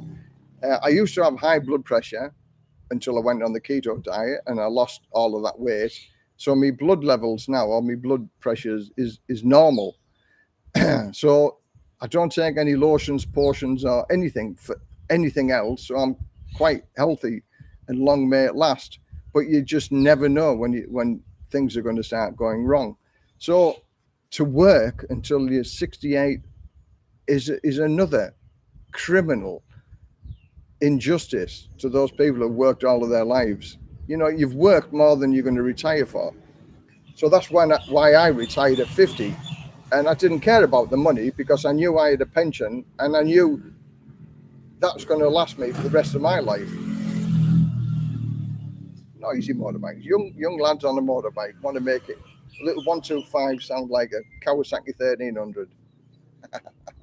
So I just looked at the whole scenario of it. I've got to make the money fit my lifestyle. And thankfully, my 5-year pension is enough for me to live on over here. And when I do get my state pension, that is just purely and utterly holiday money. We will be going on holidays every couple of months at least. And I'll be 66 then. And I just want to live them last 10 years. So when I'm on my deathbed, I've got a head full of memories and, not much money in the bank. Because at the end of the day, if I die and all the bank of pound, I've had a good life. I don't want to die with thousands of pounds in the bank because that's money wasted, in my opinion, when I'll have a head full of memories doing the things that I want to do. We all have different things, you work to live, you don't live to work. And sadly, this is what the government wants you to do. Live to work until you drop. So then they don't have to give you any money. If you do the Philippines thing, does the pension rise, get locked in for life? Yes, it does. So, for instance, if you went over the Philippines next week, you inform the Department of Health and Pensions, Works and Pensions, and you get the new rise from the minute you land in the Philippines. And then you get that rise every month. And you've got to do it within the financial year. You've got to do 185 days within the financial year that's from April the 6th to April the 5th. If you did 6 months and it split the two tax years, then that doesn't count. Then you'd have to do 9 months or whatever. So the plan is to do it from April to April, get you 6 months within that time period, because if it spans 2 tax years, then it's not counted at all. So that's why you have to be precise doing it from April to April. But yes, that's what I'm saying. And, you know, this guy that's coming to see me next week, I've told him he has to do it from April. So that's why he's putting all the ducks in a row to go next April to do that situation. And I can assure him he can do it. And imagine having another £200 a month to live on. That's a good rise, isn't it? For just having a 6-month holiday in the Philippines. Pension, yeah, we've done that. Definitely worth it as a pension that's gone up by 25% in the last 3 to 4 years. Yeah, that's what I'm saying. It's well worth it. It doesn't work that way for politicians. No, politicians get it whenever they like, and they can also make the rules fit so their pensions are protected. I've got my glasses here. I bought my own glasses, 7-Eleven, £3 from 7-Eleven. No influencer has bought me my glasses. All my t-shirts, everything's bought myself. 2-tier Kia, 3-gear Kia. My goodness, you know, and it just every day you put the news on and something else is going on. What a debunkle that's going on. You know, these are the people that's ruling our country. Crazy, isn't it? Right. Andy will go up to whatever the amount is at the time, but it will be frozen at that amount again. Yeah, once you get the new amount and you leave the country, it's frozen at that amount again. But I say if you've got 25% rise, you know, that's 25% for the rest of your life. You know, and if you don't do it, then you've lost that 25% for the rest of your life. So sometimes it's worth making the effort to do it. And a £200, you know, who turned down £200 a month for doing a little bit of, it's not even arduous work, is it? It's going to the Philippines or going to Turkey and back home to the UK for 6 months. And then you get that rise for the rest of your life. It's worth doing it a little bit, isn't it?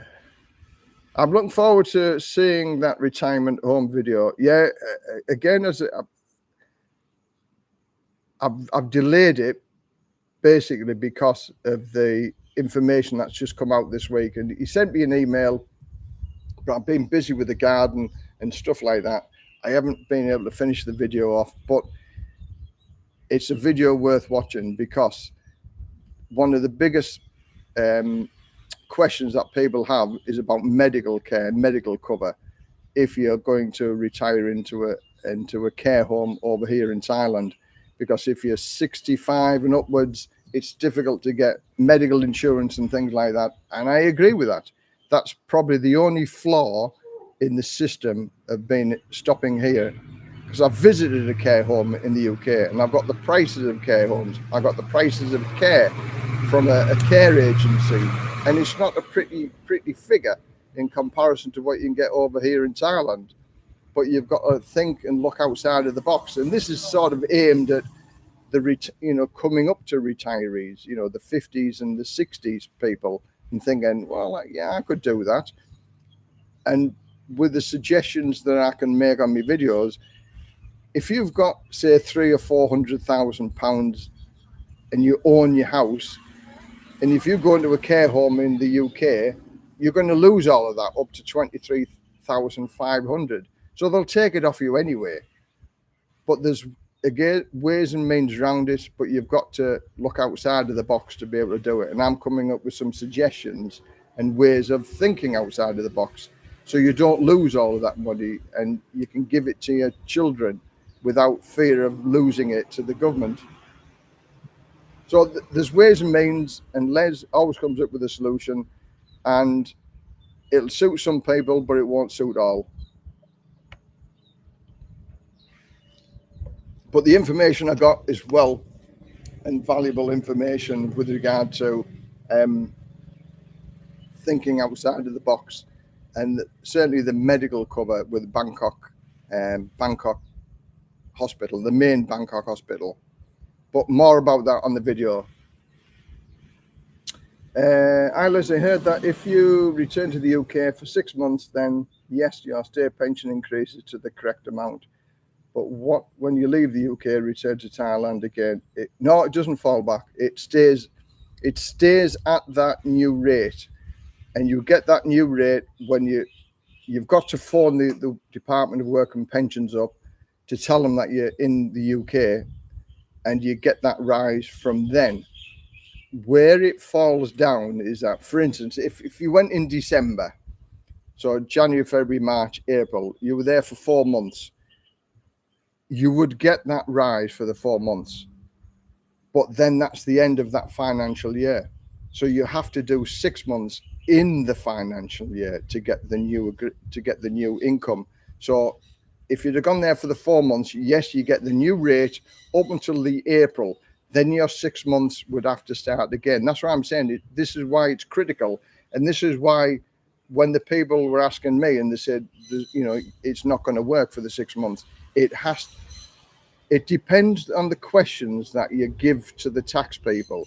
This is what I'm saying. They are not there to help you, although they should be there to help you, depending on how you put it. 6 months, if it overlaps a financial year, then you don't get your rise when you come back to Thailand. But if you do your 6 months in the financial year, then you get it at that rate for the rest of your life and it doesn't fall down. But if you don't put the question that way to them, then they don't give you the answer that you're looking for. This is what's criminal about the tax system. It is not in writing anywhere, but if you pursue with it and you ask the right questions, they will give you the answer that you want to know. And that is the answer. This is the crucial part of it, that it has to be within that 6 months of that financial year, and then you get it for the rest of your life.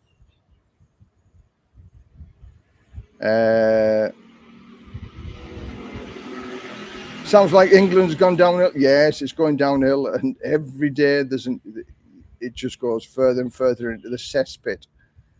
And our new government are just dragging everybody down with them. I'm here in Oz. My wife is Japanese. Fortunately, Japan is on the reciprocal agreement list. Good, but it's very expensive to live in Japan. But I like Japan. It was nice and clean, but I was happy to come home. I had 2 weeks living in Japan, and I didn't particularly like it. Although the people were nice, it was spotlessly clean. But no, I wouldn't be in a hurry to go back to Japan.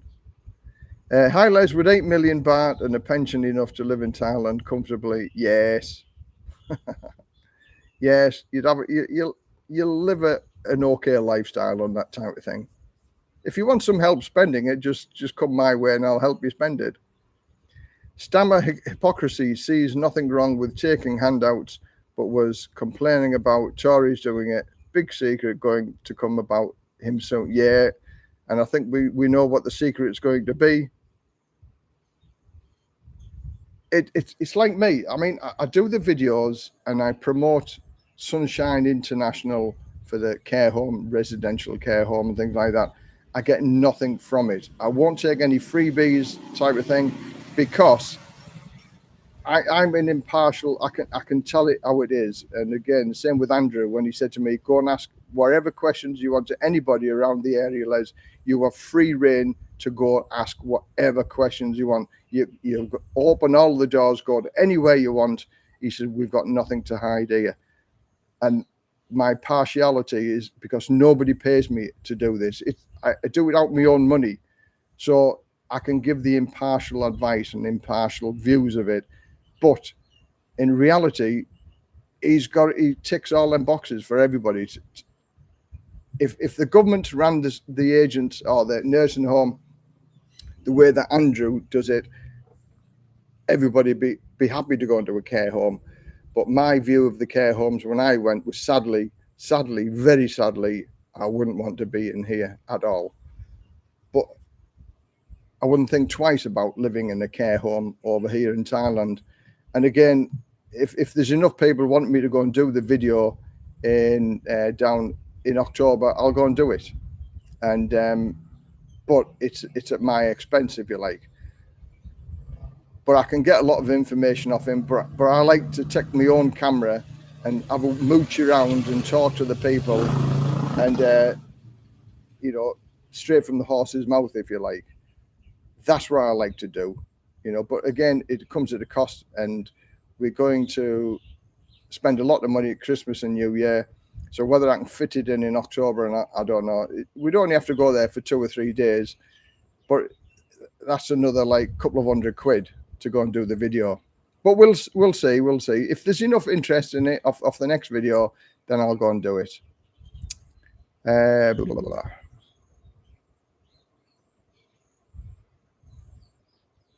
The secret is out. He likes sausages.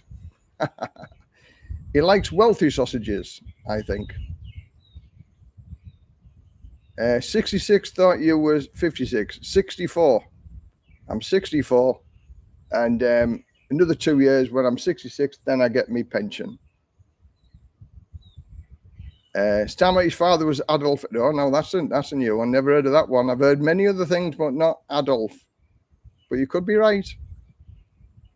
Yeah, could be right. Japan is cheaper than Oz, maybes. Hello from Japan. It is not expensive. Oh, I found it expensive. What secret? Oh, it'll be out today. I think he's going to come out of the cupboard. He's opening the door of a cupboard, but there's no problem with that. If he is gay, if he is that way, and that's the way he's bisexual, well, there's nothing wrong with that. What is wrong is covering up for everything, which is what he's doing. You know, I think he spouted out that he was honest and no cronyism and things like that, and he's done everything to disagree with that in the public's eyes, with the suits. And there's another £16,000 worth of suits given to him that he put as office supplies. So he's even fiddling the records. And as soon as somebody fiddles with something like that, there's something off, isn't it? Something smells pretty bad.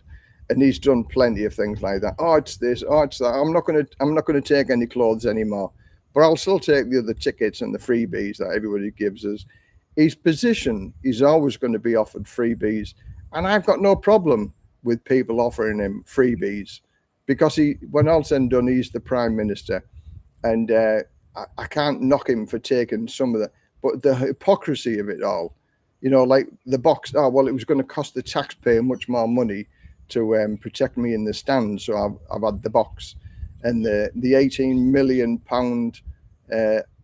£18 million penthouse, so his son can study for his exams, which he's failed. And he still lived in there for 4 weeks after his GCSE exams. It just stinks. If you're going to lie, you need to tell a good lie, consistent lie. But he just lied over everything. I wouldn't want to be in his shoes at the minute. Thankfully, I'm over here and I'm not. But he certainly hasn't got over a good start, has it? When I was a manager in the fire brigade, somebody told me, if you've got to give some bad news to somebody, we call it a shit sandwich. So you start off with the good bits. There's always good bits that you can mention. Then you give the shit bit, which is in the middle of the sandwich, and you end up with a positive side of it. So you start off with a positive, you give the shit, you end up with a positive. That is the managerial way of giving bad news.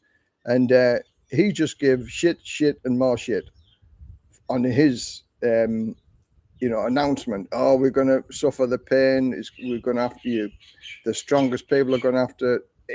There wasn't one bit of positivity in all of that lot. And he's got the top advisors. He's got the top people who know what they're doing, how to, give bad news, if you like. No. No, he's done everything so wrong. If you get your rise after 6 months, do you then have to inform work and pensions about your move back to Thailand? Yes, you do. Yes, you inform the pension, and they will ask for proof as well. And you just send them a photograph of your passport with your entry stamp into the Philippines, if you go to the Philippines or wherever, and then you keep your receipts for your hotel to prove that you've lived in the hotel or wherever, and then your exit stamp, and that tells them that your entry on one particular day and you exited on another particular day. And as long as it's actually statistically only 182, 183, but I say 185 days to cover. Oh, well, you only got here at 3 o'clock in the afternoon, so it actually didn't start until 3 o'clock. So that's not a day. So we counted it as from the next day.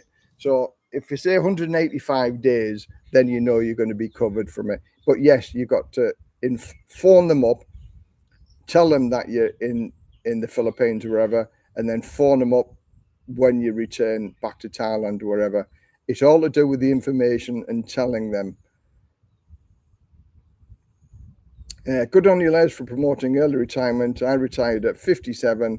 Should have been retired at 50. Yeah. Do it as early as you can, because there's no going back, is there? You always know how much money you've got, but you never know how much time you've got. And that's one thing you cannot buy, is time.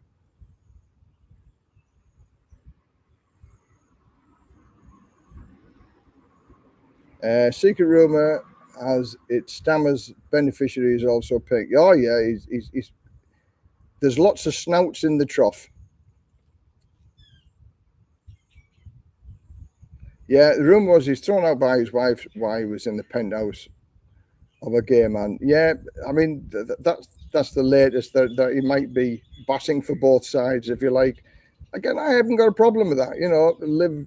If that's what he wants to do, that's what he wants to do. But again, how could you ever keep something like that a secret anyway? So it'd be better thought of if he come out and told everybody this is what it is. Hey, what? God, no, my wagging your tail. Big black dog coming up the drive. So yeah, it'd be better thought of if he spoke the truth. And he's sort of backpedaling on everything now, isn't he? And everybody doesn't believe him at all. He's probably the worst prime minister we've ever had. Good night, Les. You are a good guy. Coming to Thailand in March 17th for my birthday. Hope I can visit you. Good night, Les from New Zealand. Okay, Scott, thanks very much for joining. Yeah, it's that time of day again, isn't it? Night time in New Zealand. What time are we? 4:35 in Thailand at the minute. So good night. Thanks very much for joining us. More than happy to talk with anybody and everybody from all over the world.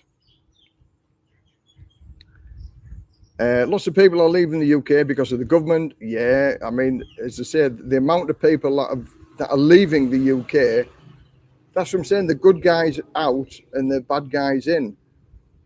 All the good guys with all the money are leaving, and them are the people that need to invest in the UK, create jobs and things like that. And they're getting all the people who are coming in by various measures and claiming for as much money as they can by not actually giving anything into the system, but taking out. And that's thousands a month. Thousands a month are coming in, and it's run the country like you have your household. You've only got so much money to spend every month, and you have to cut your cloth to suit. And when all's said and done, there's more people coming into the house, so there's more mouths to feed, there's more bedrooms to put up, there's more things to do that needs paying out. You can only pay so much, and then it just stops because you don't have any money anymore. And that's what's going to happen to the UK. They're going to be bankrupt by these people who want everything but pay nothing into the system. It is totally and utterly stupid. But I'm a normal working guy. And if I can see that, why can't the powers that be see that? Is that we don't have a forever pot of gold, and we don't have a money tree, but that money tree is getting rattled and the cookie jar is almost empty.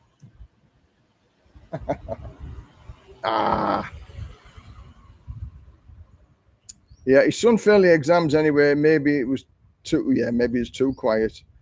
But again, he has to resit them again next year. But with all of the in life, it's not what you know, it's who you know. And he could be the thickest boy in the class, but because of Stammer's contacts with people, somebody will take him on. He doesn't need the top grades for the education because of nepotism. You know, Stammer, somebody's going to scratch his back and he'll scratch their back. And next thing, his son's got a wonderful job and he wants him to be a Labour candidate or something, doesn't he? And some other whatever. And it was apparently he was quite angry. He said, how can you be a Labour candidate with M grades? I think there's a lot of people with worse grades than his are also MPs.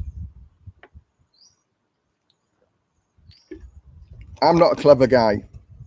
Never have been. I just did my normal school, never went to university. But I've done okay. I've got no complaints. I've been a working man, never ever been a rich man. I aspire to be a rich person, but then divorce and bankruptcy put a quick end into that. Have I done too badly out of it? No, I don't think. I mean, just look where I am. You know, I think I've done okay because I've had the brains, if you like, to get off my backside and not say, woe is me. You know, everybody else owes me a living, and dealt with the situation and moved on and got into a better place. And let's hopefully, long may it last. I'm happy in my lifestyle. You know, if you're happy with what you've got, you'll be a happy person. Money doesn't bring you happiness. It can help, but it doesn't bring you happiness. I know quite a few wealthy guys that are as miserable as sin with all the money that they've got. I'm thinking, why are you miserable? You don't have to worry about money, but you're miserable. I keep away from them people.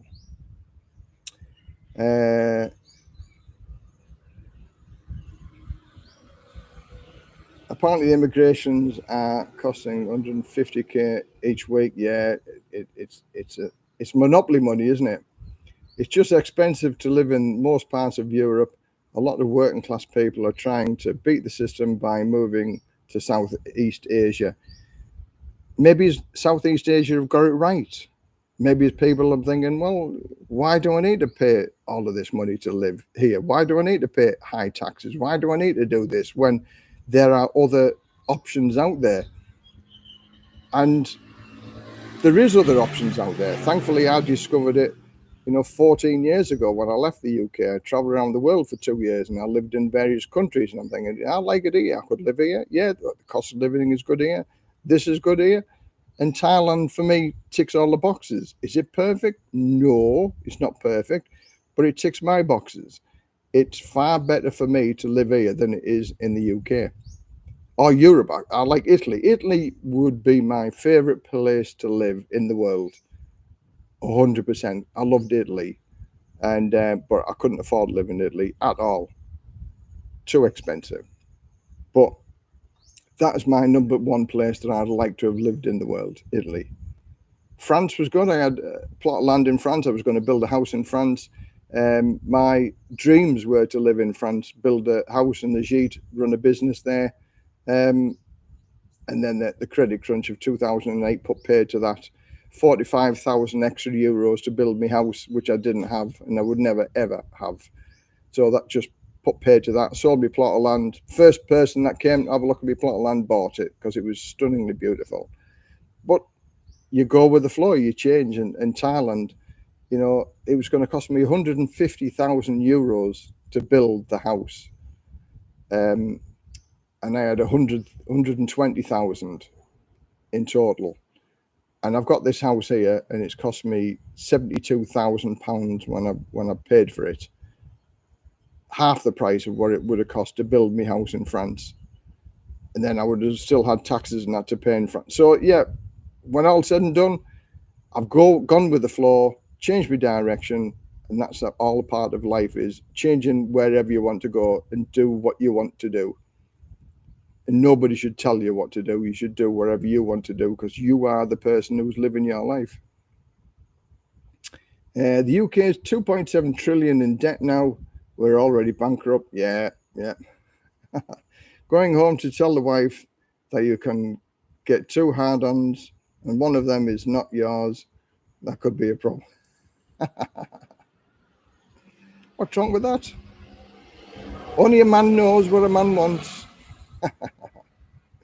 Life skills are more, again, 100% of that. I think a lot of schooling is padded with lots of things that will never, ever come in useful at all. It was the same as when I went back to college to learn how to be an electrician. I went back to college for 3 years on a night school and 1 day a week, every week for 3 years.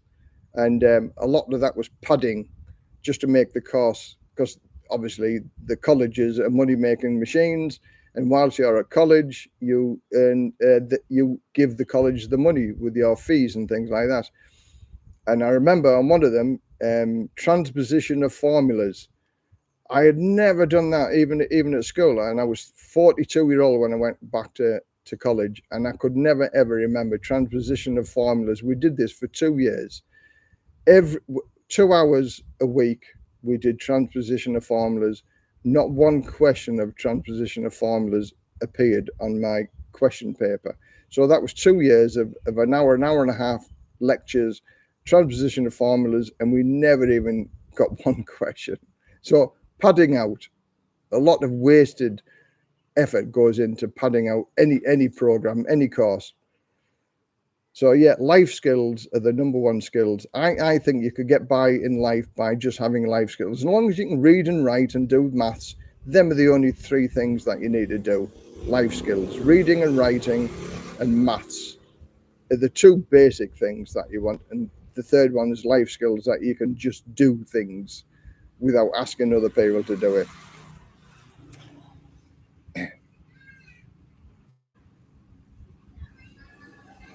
Don't think moving the family into an unfamiliar home would help.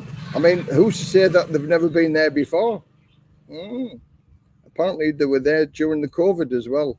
His family were in there, put his Christmas cards and his photographs in Lord Ali's £18 million penthouse. So I don't think I think he's been there before. Hi Les, lived 6 months in Thailand, 6 months in the UK, small flat in both. Any thoughts, pros and cons? No, that sounds good to me. The only cons with that is paying your council tax for 6 months and you're not even there, which is crazy, isn't it? 6 months in Thailand during the winter period, fantastic. 6 months in the summer period, if you get a summer in the UK. No, that sounds like a plan to me, mate. Go for it. Do you pay tax on your fire brigade pension? Yes, I do. So I'm still a taxpayer in the UK, even though I'm getting nothing for it, no benefits for it. So I don't mind. It is what it is. I'll pay the tax.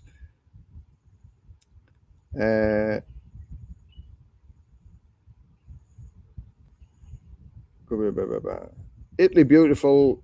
We were going to move to Lucia, but yes, now Italy is the euro. They are fighting Brussels bureaucracy now. Yeah, I mean, Lake Garda, Lake Como, Florence, Venice, Orvieto. I did a 3.5 month house sit in Orvieto. I looked after a retired judge's house, and she was a retired barrister, so the quality of the house, and I looked after their house for 3.5 months, and my job was to look after their cat for 3.5 months. Stunningly beautiful house sitting job that I got from there. I thought I'd won the lottery. It was just beautiful, stunningly beautiful. I loved every minute of it. Sat there drinking a bottle of wine Christmas Day, overlooking the Orvieto Mountains. It was just, I've had so many good experiences on my round the world travels and meeting different people. I could write a book, and maybe one day I will. But I traveled the world for a year, and I traveled around Europe for a year, and I met some interesting people, and they opened my eyes. That's what travel does. It opens up people's minds and thoughts, and it just like, oh, I can do that. I was talking to a girl yesterday. She was on the workaways. She was helping one day a month. I go around helping my friend Michelle, who looks after 91 cats and 5 dogs, and I do voluntary work for her 1 day a week. 1 day a month. And she had this workaway, only a young girl in her early 20s. And then we had a maybe half an hour conversation, and I've given her other advice and other information for contacts and things like that. And she's a go-getter. She's going to travel around the world. She's not bothered about going to university and things like that. She doesn't want to be 40 or 50,000 pounds in the debt. Life skills is the way to go, and that's what she's going to do. Fantastic young girl, and wish her the best of luck. So yeah, Michelle's cats. I'll put a description in below if anybody wants to help her for donate towards the cats. She's had a snake into the cat sanctuary, and it's killed a couple of cats. So next Sunday, I'm going to go around. That's what I'm going to do next Sunday. I thought I had a day off on Sunday, but I don't. Next Sunday, I'm going to go put some chicken wire around the fence so snakes can't get in. Because one of the got one of the cats, we don't know where the cat went, and the other snake regurgitated it up because it couldn't get out of the fence to escape. So we're going to make the fence snake free, if you like, so the snakes can't get in. Because when you think of it, to a snake, it's just like a buffet, isn't it? 71 cats in that area, and you can have the pick of the cats. So yeah, I do my voluntary work around there. I'm going to do another video, because those people who might remember Buddy, the dog that we rescued, somebody abandoned the dog here. He's now got a forever home. He's been placed with a German guy who now looks after the dog. And I went down to see him the other day, and he remembers me, and he was jumping and so excited about seeing me to everything. And I'm so happy that he's got a forever home.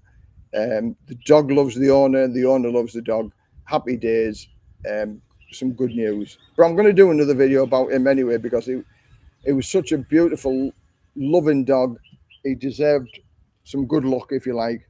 And thankfully, thanks for all those people who helped contribute towards his vet bills and his taking care. I still give a donation to Michelle every month, because when all's said and done, she took that problem off my hands and found him a good home as well. And so I give a donation, and I also do 1 day a month work for free in her house, and I help the cats. So yesterday I was doing loads of things, and she's got a big list, and I'll be there gladly 1 day a month, every month. So thanks very much for those people who help support Michelle's Cat Sanctuary. Yeah, national debt. If you thought you paid tax in the country that you are resident, yeah, again, tax. I don't want to go too much about tax because it's all up in the air yet.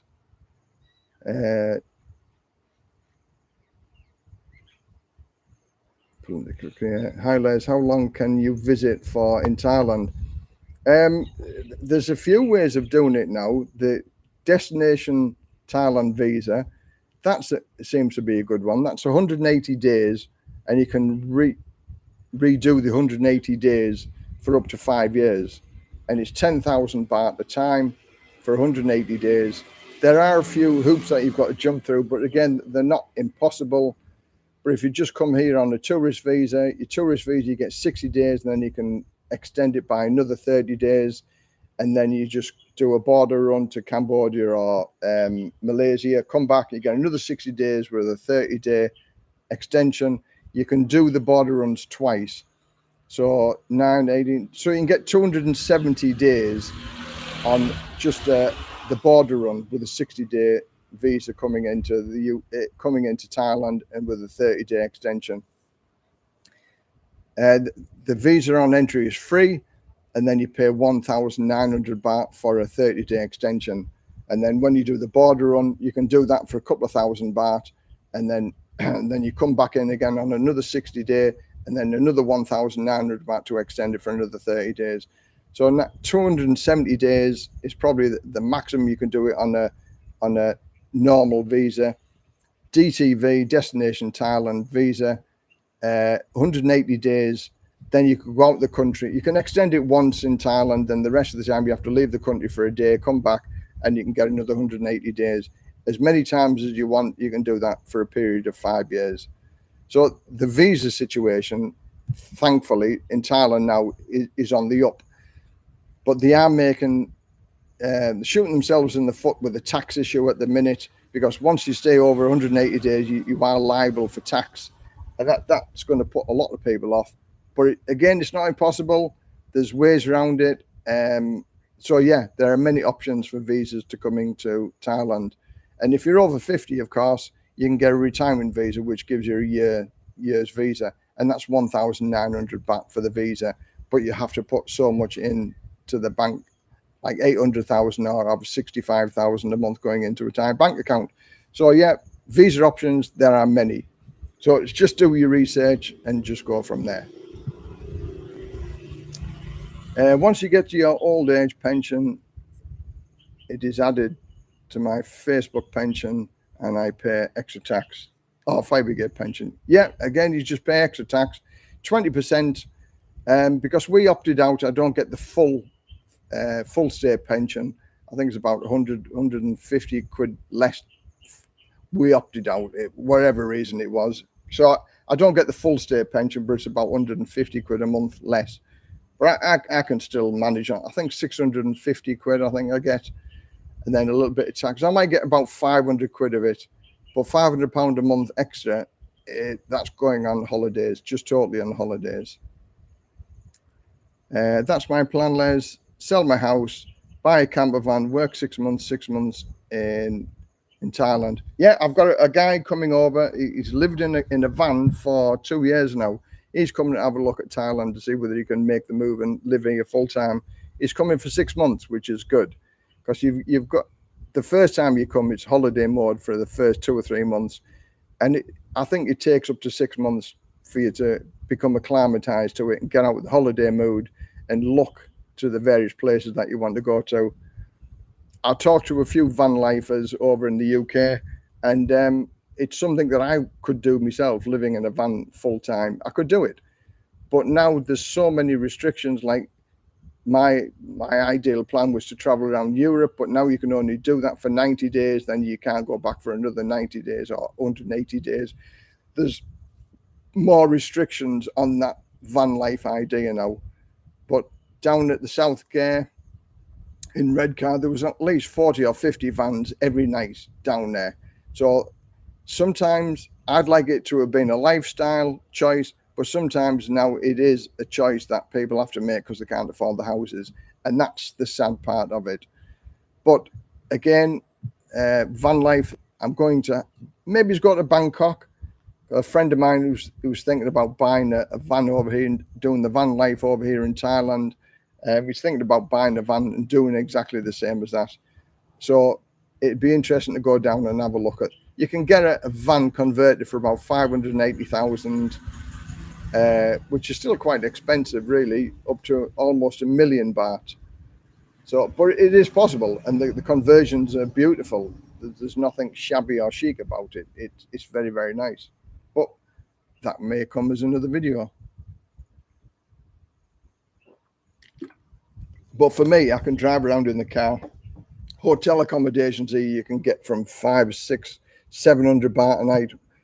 Our sweet spot is about 1,000 baht a night, and you can get some nice accommodations for 1,000 baht a night with your air conditioning and your showers and toilets and things like that.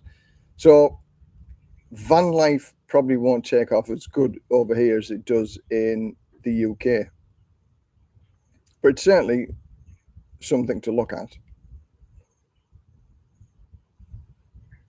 Hi Les, good to see it's all working out. Yeah, again, I can't complain, mate. I said it's a good lifestyle over here. I really do like it, and I'm on enough money. And although Thailand's a cheap place to live, you still need money to live here. And I think the sweet spot is about £1,000 a month. You can have a relatively, well, certainly a better lifestyle here on £1,000 a month than what you could do in the UK. If you've got any more than that, then it just gets better. But we spend about £1,400 a month. That's what we live on at the minute. So you can imagine if we're getting another £500 or £600 a month on top of that, it's just like, hey, the good times are going to come. But that's 2 years away. 2 years away next month, to be precise. October the 2nd, 2026 is when I get my state pension. Not that I'm counting, of course. But I mean, years ago, it was literally years ago. Now I'm down to my last 2 years, and then it's here. DTV likely best for under 50s. Yeah, that's called like the digital nomads, but there's lots of hoops to jump through for that. It's not as straightforward as people like to make it out, but it's not impossible to do. No bank deposit needed in Thailand if you have an OA visa, but you will need maintain health insurance. Yeah, so I would say go for the O visa. Then you don't need the insurance. You can get an agent to open a bank account for you. That's like 5,000 baht, just over 100 quid, and he'll open a bank account for you, which is a lot cheaper than getting medical insurance for the period that you're here for. So it's free to get here on a visa on entry. Go see an agent. He'll open a bank account for you, and once you've got a bank account open, then you can transfer your money over here, which is cheaper than getting out of the ATMs. Because getting out of an ATM, it's 225 baht per purchase. So yeah, there are many ways to skin a cat, and I know quite a few of the ways. But again, the OA visa, you need medical insurance for your period of stay, whereas the O visa, you don't. You can top up your UK state pension if you opted out. You can buy years, how much depends. I'm looking into, yeah, I'm not going to do that. I've looked at it and it wasn't worth the effort to do it. So I'm okay with what I've got. The same thing with the opted out, but allegedly the saving in national insurance was put towards increasing the company pension by at least the same amount, and you get it for longer. Yeah, I mean, somebody said that. I don't know the full ins and outs of that in reality, but I've sort of cut my cloth to suit, and I get that, and I'm okay. I'm okay with what they're going to pay me. Toyota Hilux camp as an RV option in Thailand. Likely need to upgrade power system to run the ductless through the night. Yeah, again, there are a few camper vans that have been sort of put onto a truck. My friend who was going to buy a camper van, he looked at a different option, and he's bought like a tent that goes into the where you put the cargo in the back, and it all straps down, and he puts the mattress in there. I think it's a cheap version because he looked at the fridge and the cooking stuff and things like that. He wants the truck so he can put his motorbike in it. So he sort of wants it to do a lot. And I think a camper van is a luxury if you can afford it. But he was a long distance lorry driver, so he liked being out on the road all the time. And now he's got a bit of cabin fever, I think, sat at home all the time. And he just wants to go out and explore. Where a camper van was going to cost him a lot of money, but a tent in the back of his truck serves his purposes. So I'll see how he goes. Mixed Thai Travels is the guy.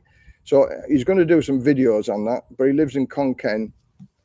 So he'll do some videos on that. So Mixed Thai Travels. He showed me the tent the other day, and he's going to buy the ice box and stuff like that. So for those people who want to sort of live day by day and just travel without staying in hotels, Mix maybe is the guy to go and see. But Mixed Thai Travels, have a look at him. Again, he's another English guy, but he lives in Khon Kaen.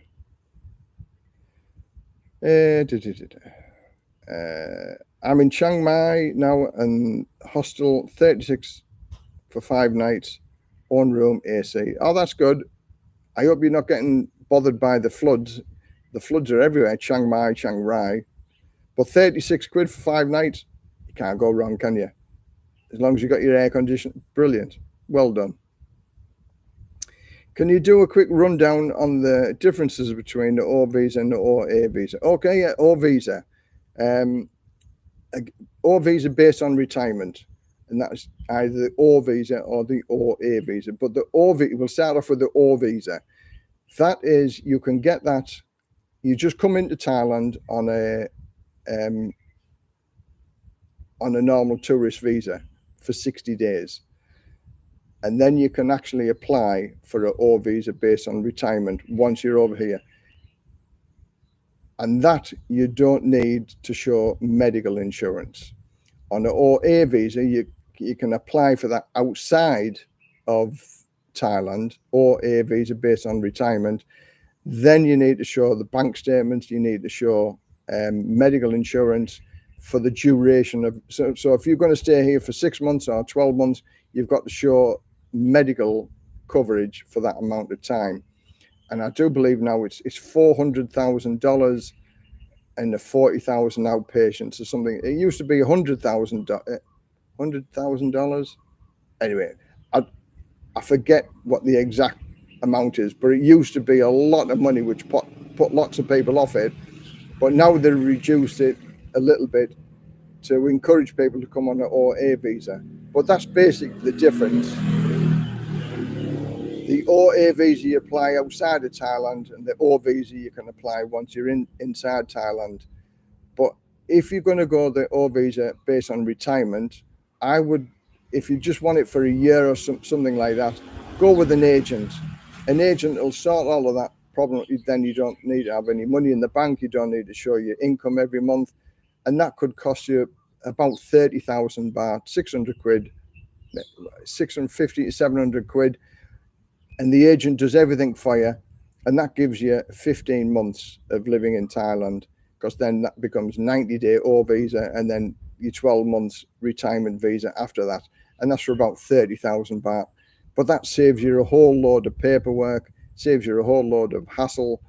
All you have to do then is just report every 90 days that you're still in the country or wherever you are. And that is a good way of doing it.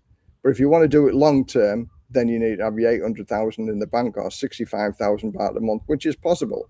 But that's the easiest way of doing it, using an agent when you come over here to Thailand. So in a nutshell, that's where an OA visa is. And the difference is the medical insurance.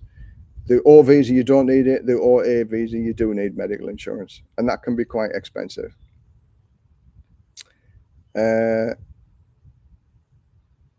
Okay, thanks for that info, Les. Appreciated, no problems. Les, did you have the choice of taking what they call a level pension, where you get initially, then it decreased? No, I didn't do that.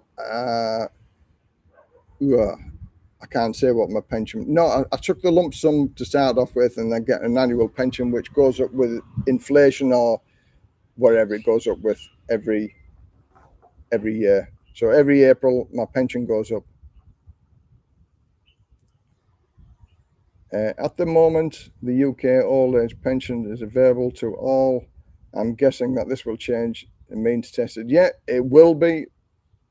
I'm sure that there'll be things in the pan where they're going to tax you and like do it on a affordability, like they do in Australia. Question, hi Les, do you have any recommendations for an agent who can do translation, visas, etc.? Yes, I do. I do have that information. I've got and funny enough, it's a friend of mine. His wife does the translations. Send me an email. I'll put my email on the bottom.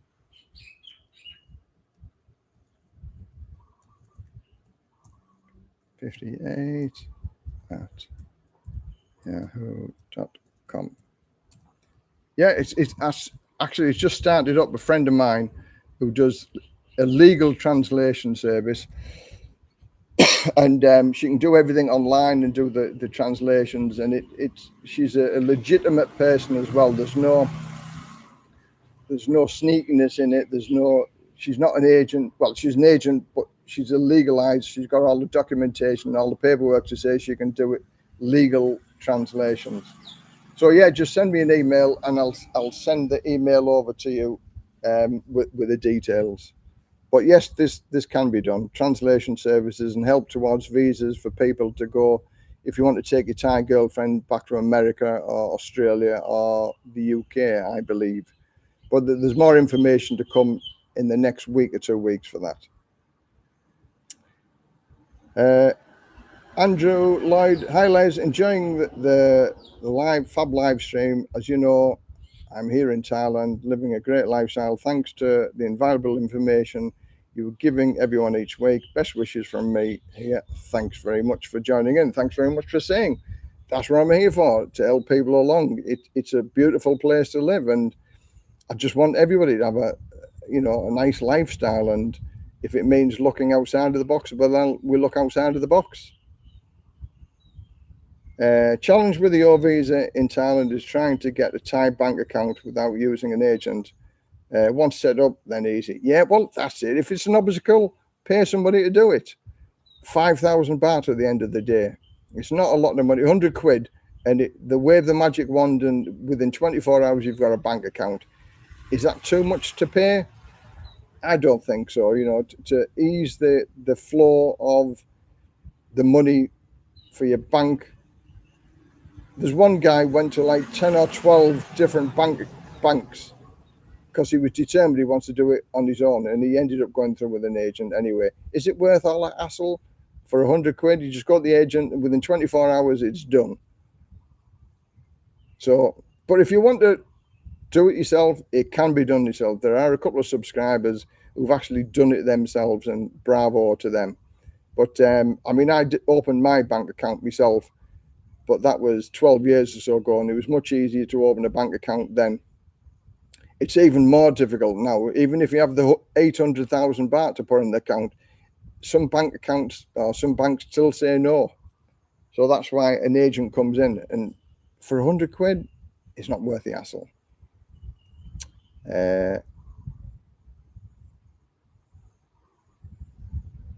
I know you stay busy, so out of sight, out of mind. I'm a nice guy. Good guys in, bad guys out. So I don't do anything wrong in Thailand. Thailand is a law with bent rules, and as long as you don't bend them too much, you're okay.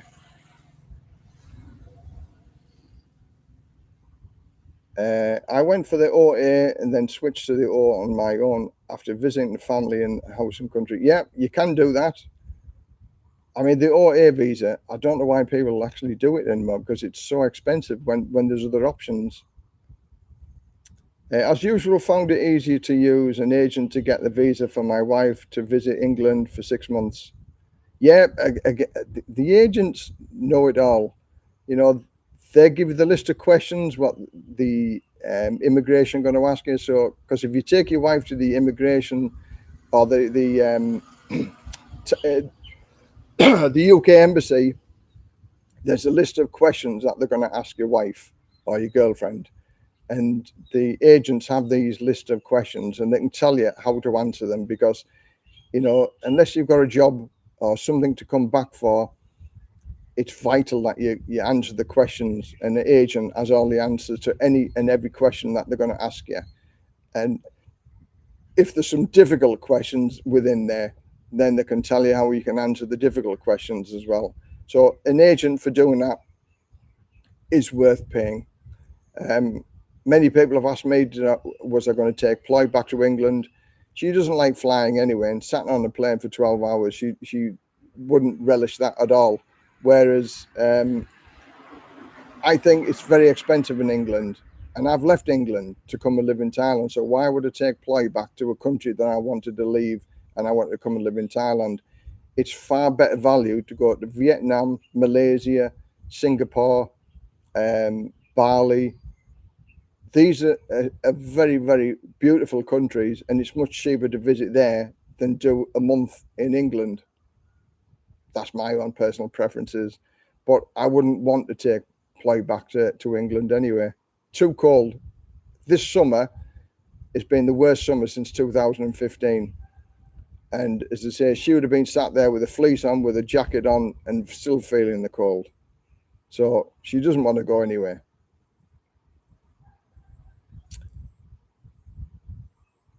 It's just hassle-free using it. Yeah, the agents have their with their magic wand and things magically happen. I will be doing the marriage visa next March. Good luck to you for that. I mean, that's not plain and simple, that the marriage visa. I'm just doing my marriage visa again now. Now, many people have said to me, why did I apply for the all visa based on marriage in England? And many people said I should have just come back here on a tourist visa and just applied for the marriage visa as straight away from the holiday visa, if you like. But what I say, I deal with visas all the time. I deal with people and I give advice on people to go and get the visas, and I'm quite good at doing that. I'm quite knowledgeable on the visa situation. But I also say to people, go, if you've got a problem, go and ask the immigration office where you're going to apply for it, because they will give you the answers. They are there to help you. They are not there to make life difficult. And my peculiar situation is that my visa was going to run out whilst I was back in England. I could have applied for it early, but I wasn't going to be in the country for the month of consideration. So she told me I needed to apply for an O visa based on marriage outside of Thailand. And as I was in England, that made perfect sense. So that's what I did. So many people wrote to me and said, you should have done this, you should have done that, you should have done the other. I tell people, go and ask the immigration, because the immigration are the people you're going to deal with in the first place. So if I went back with just a normal tourist visa, my immigration lady is going to tell me, I told you to apply for it outside of Thailand. So then I would have had to go to Malaysia, I'd have to go to Cambodia, I'd have to go to Singapore or something like that, to a Thai embassy, and do exactly what she told me to do in the first place. So listen to what the immigration office, they are the people who grant you your visa. So they will tell you what they require, not what you think you should be doing. Because if you think and you think, oh, I'm going to cut the system, I'm going to do it this way, they can also turn you down and just say, no, you should have done it this way. I've told you to do it that way. So go out of the country and do it again. So that would have involved going to another country for 3 or 4 days. So the immigration officers are there to help you. There was no other way around it, because she was going to transfer me over to a retirement visa, but I didn't put 65,000 baht into the bank account for the last 3 months. So therefore she said, there's nothing else we can do. So she never even offered the way of doing it on the tourist visa. She said, this is what you need to do. So who am I to say she was wrong? She's the head immigration officer lady. So I did what she said, and that's what I've done. And now we're getting all the paperwork to go and do the visa again.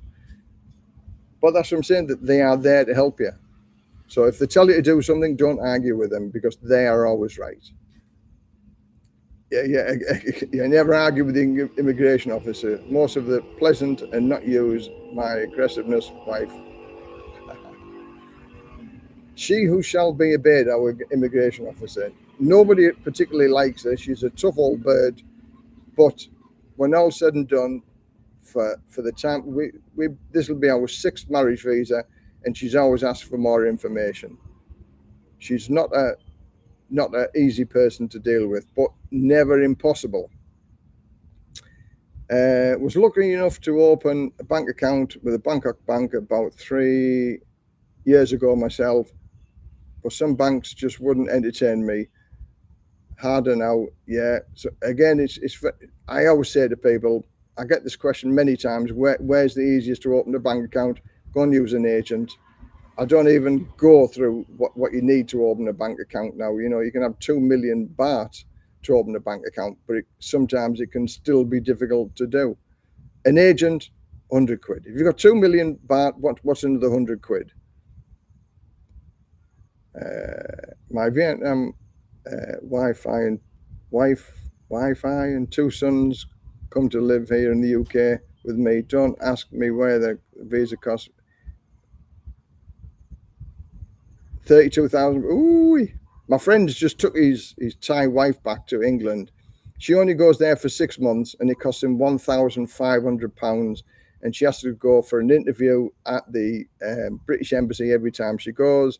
So £1,500 for a 6-month visit. Now that's expensive, isn't it? But that's what he pays, plus a flight to there, and then she has to come back to Thailand, so the flight coming back as well.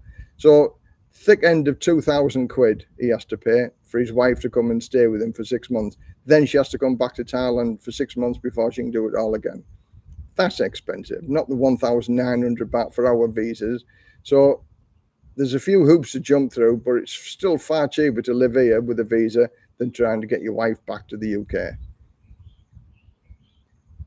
Les, sure you've been asked this many times, but can you give some details regarding health medical insurance? Yeah, Pacific Cross, where I'm with, I just have the basic medical insurance, but I've had medical insurance for 10 years out of the 12 years I've lived here. So I've always had medical insurance. I've only ever had the sort of cheapest because I think I'm still quite a healthy guy, so I don't need the expensive medical. You know, some people say my insurance at 700,000 baht isn't a lot of money, but I can put my hands on 25,000 baht to pay for the yearly premium. I could never put my hand on 700,000 baht to go to the hospital if I needed to go to. So that's how much my medical insurance cost me. 25,000 baht for a 64-year-old for 700,000 bahts worth of cover.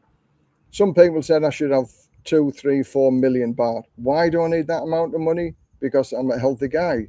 So all I've got to say is that the insurance agent that have sold you that medical insurance for 2, 3, 4 million, they get a bigger commission on that as well. So when I get older, 65-ish, next year, I think it'll go up to about 30,000 baht. But when I get to 66, then I'll start maybe thinking of upping my insurance cover, because I'm getting older then and more things could go wrong with us. So why do you need to pay expensive medical insurance before you're getting sick, if you like? So take it, but I would say everybody needs medical insurance, and the younger you are, the better you can get it. And Pacific Cross, I've been with them for years. And if you get the insurance before 65, then you don't need any pre-medical.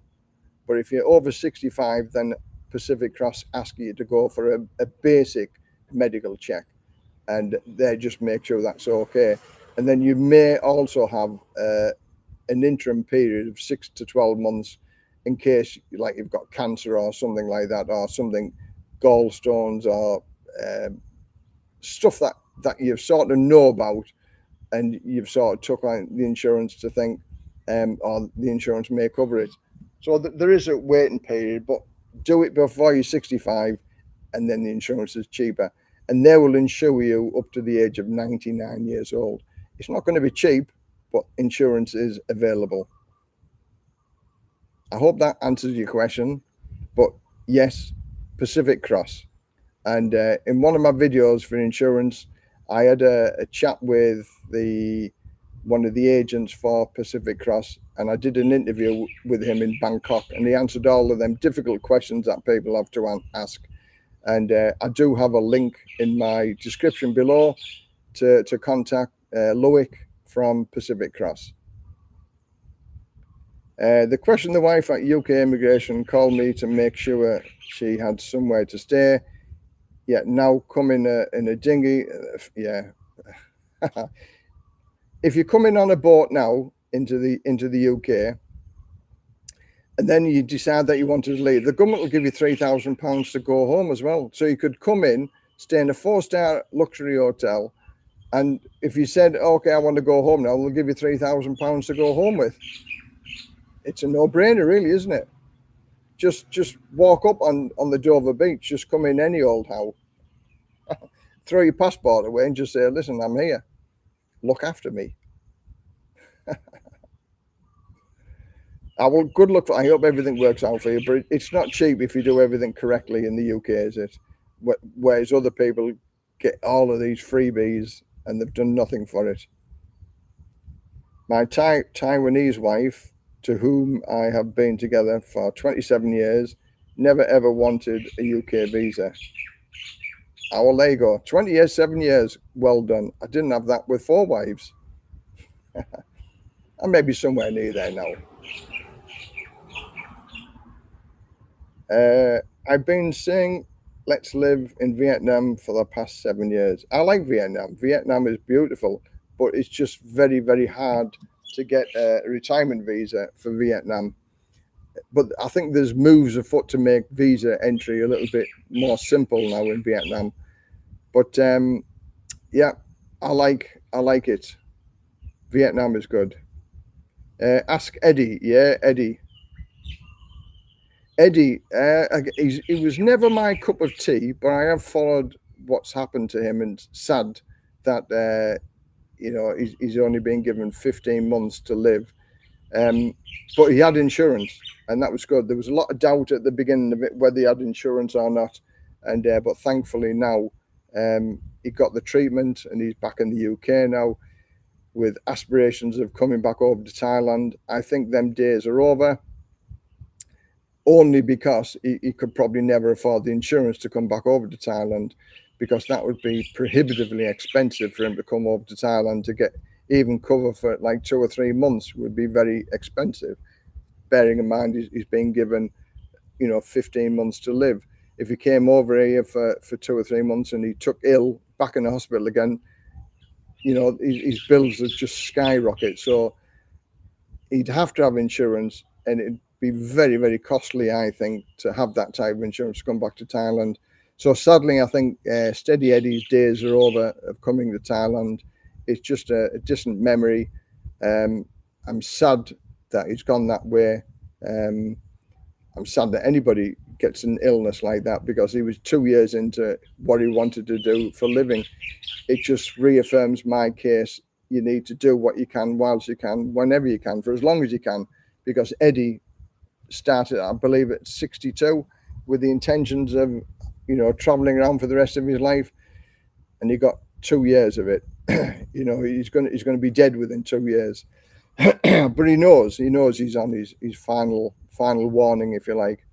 But sad, and I still wish Steady Eddie the best of luck, and I hope he can do some of the things that he wants to do. But yeah, sad state of affairs. But if it's a wake up call for everybody, Steady Eddie is one of them wake up calls. You never know when your number's up.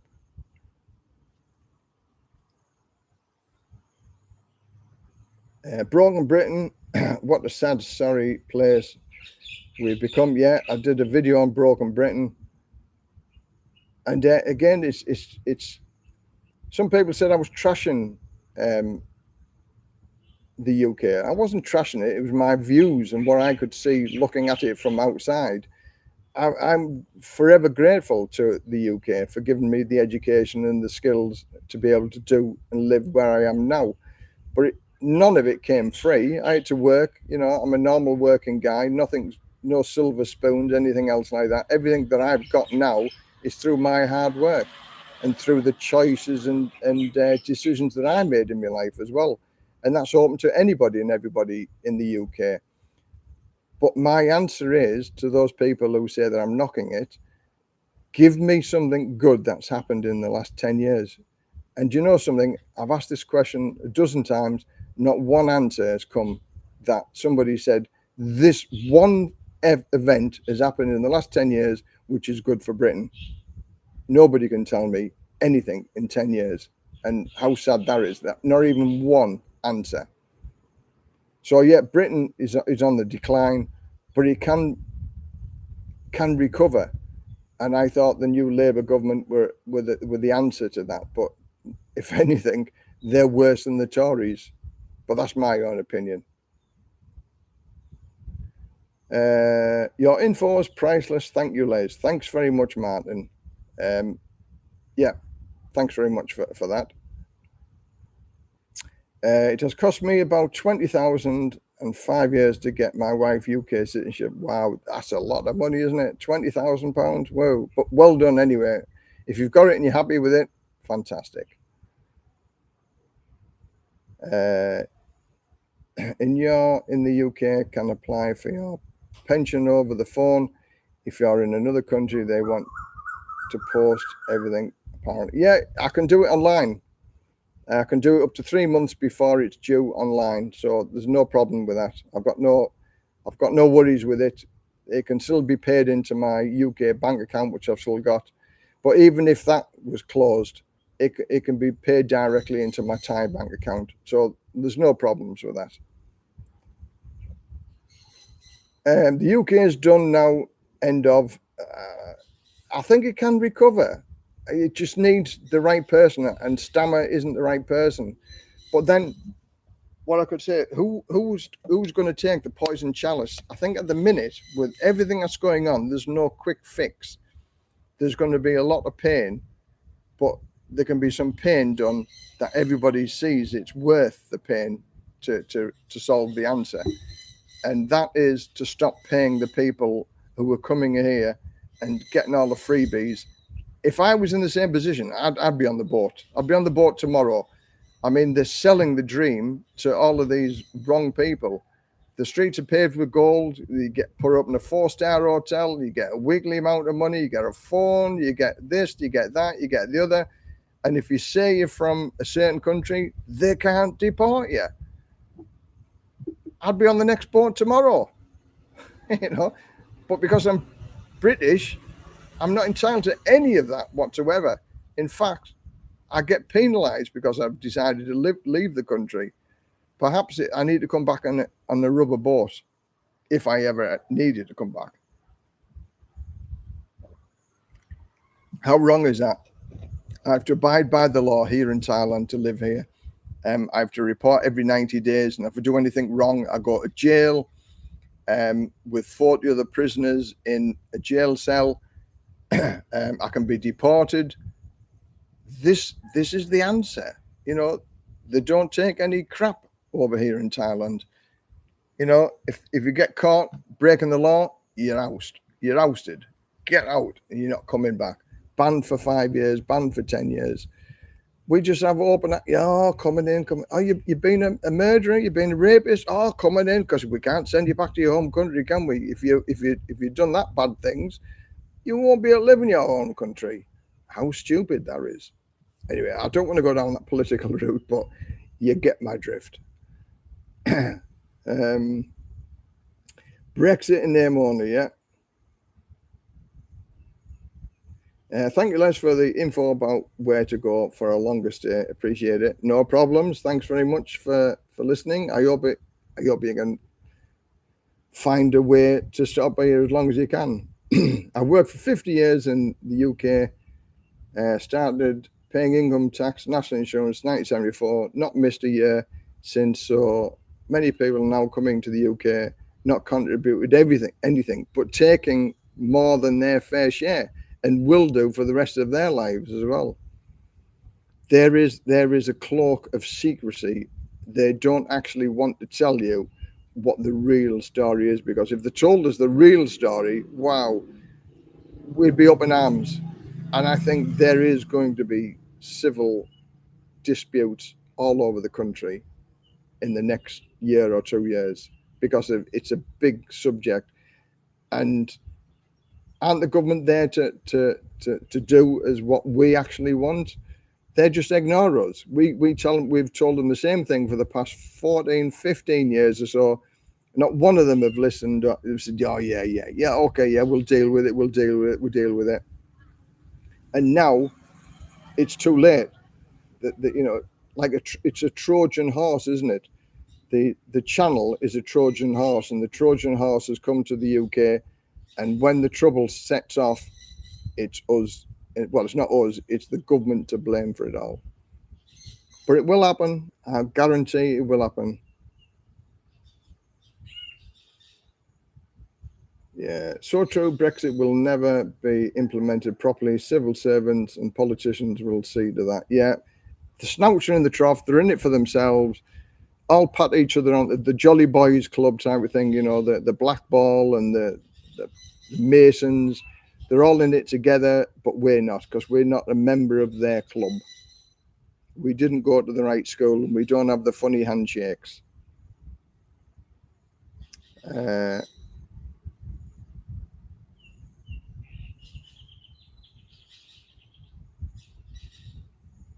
I'm an ex-miner. Please don't post a name. Okay. I'm old enough to remember the Thatcher years where she gutted in the UK industry, and mining people were saying same things about the UK, turned it around. Yeah, I think, love her or hate her, Margaret Thatcher was the strongest prime minister we ever had. You know, the Iron Lady. She was the only one who had the balls, if you like, to put things right. Everybody else is just namby-pambied, and the puppets of the billionaires, they're pulling the strings of all the politicians, as is coming home to roost with Stammer at the minute. He's in somebody's pocket, in my mind, and so are all the other MPs. And once you're in somebody's pocket, you have to toe the line. But that's going that direction again, and I don't want to go in that direction because it's horrible to see. From Hartlepool, we never really recovered from her politics. Yep. Again, the Northeast suffered from that. The miners and the pits type of thing, and they were on about opening the pits up again to get the coal out. Yes, she decimated the country. But she stood by her principles, and she took the rough with the smooth, and I think it was almost all rough. UK's a soft touch, not wanting to stay in France says it all. Well, I like France, but as I say, I was going to build a house in there, but even France was a better option than staying in the UK. Oh, that's where I thought at the end of the day. But I'm here in Thailand, so you just go with the flow, and I like the flow when it came to Thailand. I can't say it's a bad decision. I can't think of anywhere else in the world that I'd sooner be, and I've been to a lot of places, and life is good here. Life is good, and I hope I've got almost 500 videos now saying almost the same thing about everything's good about Thailand. It's not the perfect place. There are other places in the world, but you'd have to be a multimillionaire to live in the same places. And I'm not a multimillionaire, but I feel like my lifestyle here is much better than I could ever have aspirations for in the UK. And the weather's good as well. The UK cannot recover because it has no goods exports, no government or foreign investment, trade deficits. Yeah, I mean, again, we used to manufacture many things in the UK. The trains, the railway. We invented the railways with coal and stuff like that. When I worked at the steelworks, we imported coal for the blast furnace, and it was £10 a ton cheaper to get it from Australia, ship it, mine it, put it in a ship, bring it halfway across the world, £10 a ton cheaper to get it from Australia than it was to get it from Durham just up the road. How is that possible? Crazy, isn't it?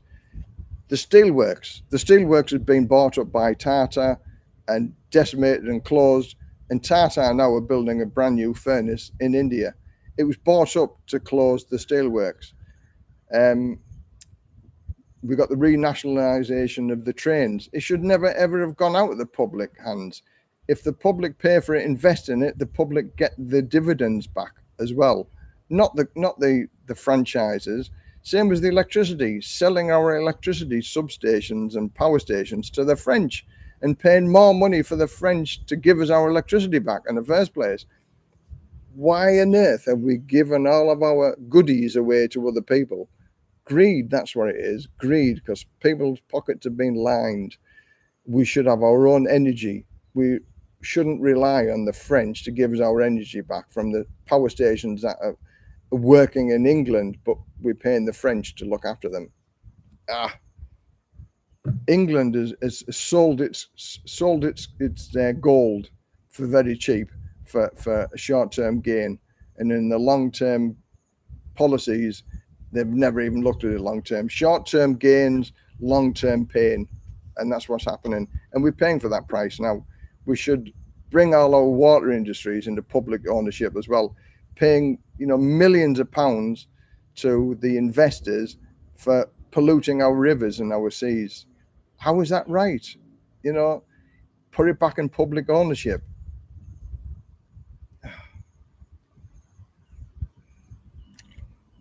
But I'm a normal working person. And if I can see that, why can't the government see that? And nobody's explained the reasons why, we haven't done that. If we have control of it, the public purse, then the public benefits from it. The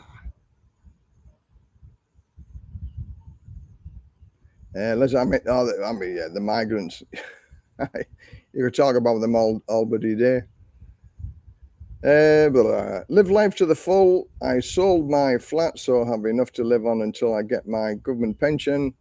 Got 36 years of full NI contribution, so I'm off to Thailand ASAP. Very, very good, Andy. Best wishes on it, mate. You're making the right move. Have you been here before? Or is it your first time? You've just pulled the plug and bit the bullet and thinking, Thailand, here I am. Because I think you've got to visit it several times to get fully acquainted with things. It's not just a holiday place. It's a wonderful place to live. But well done. Well done. Les, got any advice for a 37-year-old male who wants to move to Thailand one day? 37, the biggest thing for that is income. If you've got no income, then it's going to be very difficult to live in Thailand. You can get teacher jobs and things like that, but the pay is just so bad, 30,000 baht a month, and you're working 6 days a week, and it's not much fun, is it? So I would say, if you've got an online business, or you set up an online business, working online, that gives you an income that you can work anywhere in the world, that's probably one of the ways to do it. Then get a DTV, Destination Thailand visa, and then do that from Thailand. But as a 37-year-old, I wish you the best of luck. I'd love to live here at 37-year-old, but without an income, it's going to be very, very, very difficult. Many people have tried. Many people have come over here, married a Thai girl. So if you're younger than 15, you're married a Thai girl, it makes it easier to live over here. But it's still difficult, because then if you've got no money, then you've got the responsibilities of having a wife. But then you can open a business up over here, which is, again, difficult, and you need money to be able to do it. So just look at all your options. Money is number one over here. And without it, you'd have a very, very difficult lifestyle, mate. So if you get your finances sorted out, then you can do it.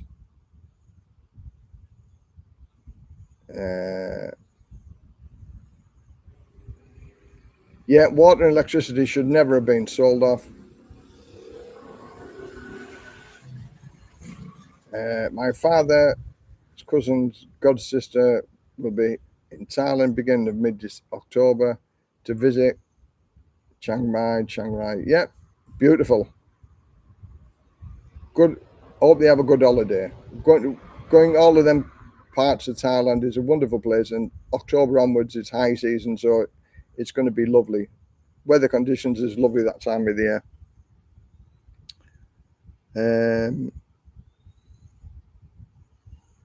Are you living out in Isan? No, I'm living in Rayong, which is the an hour and a half away from Pattaya, 3 hours away from Bangkok. So it's a beautiful location.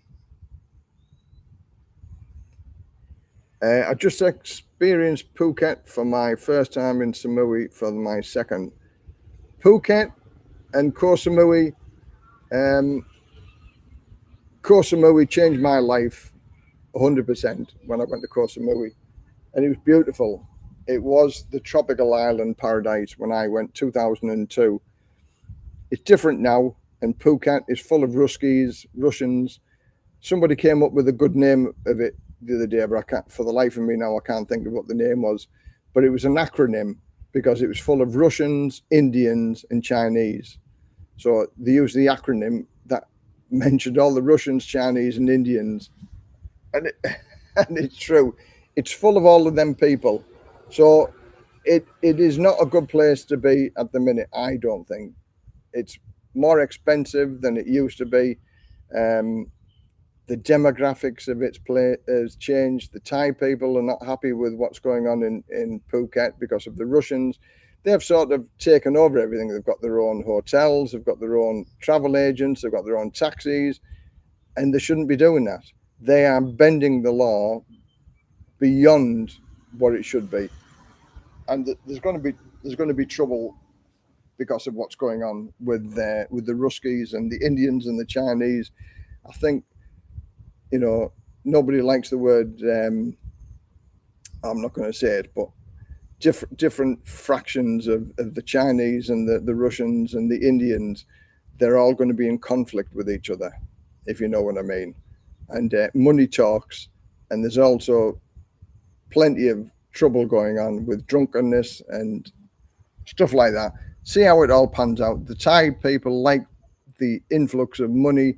The rent's quadrupled, the property's shot through the roof, but that's only a short-term thing at the end of the day, isn't it? So it's too expensive for people to go there. So I wouldn't go back to Phuket at the minute at all. But Koh Samui, again, that's full of the Ruskies, but Koh Samui is still beautiful, and I'll be there one day next year. Ironic to hear so many complaints about the problems and dysfunction of the country when their own house is in disarray. Spec log no. I don't know what you mean about that. Matt, thanks, mate. Looking well, thanks very much. Feeling very well as well. Feeling very, very good. Any flooding near you, Les? No, everything's up.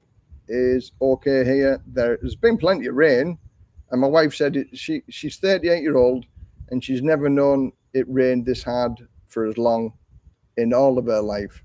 So, but we've had no flooding. We've got several lakes around us, and it's never ever bothered us at all. There's never been any flooding in the area that we're in. Rayong sometimes does get flooded, but where we are, we're very lucky, and I'm happy at that.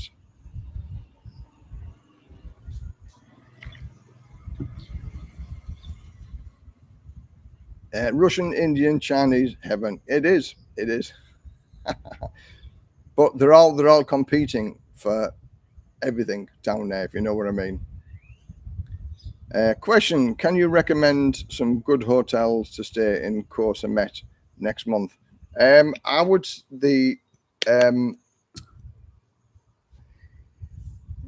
it depends whether you want transport or whether you want to walk to everywhere, because Koh Samet is beautiful as it is.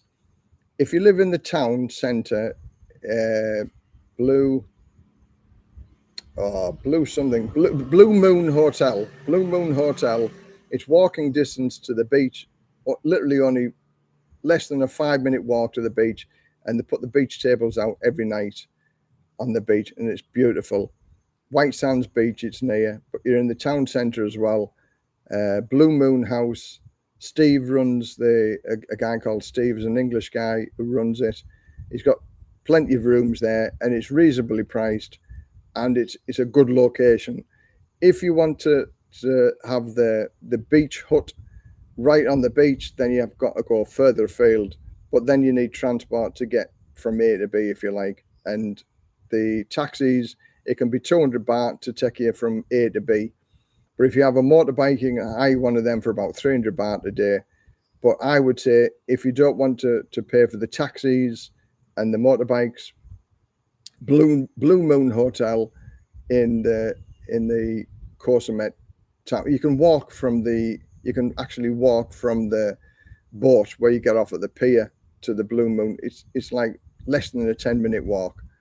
So I've stayed there many times. I've recommended people to stay there. I get nothing from it. I get no commission from it. It's just a genuine, good hotel. It's like a budget hotel, but the rooms are okay. The beds are very comfortable, and the location is good because you're right in the town and it's walking distance to the beach. So if you like it, send me a message to say that you liked it when you get back from your holiday, and I don't think you'll go far wrong from there. But Koh Samet is a beautiful little island. It's only a small island, but it's got one of the top 10 whitest beaches in the world, and it's lovely.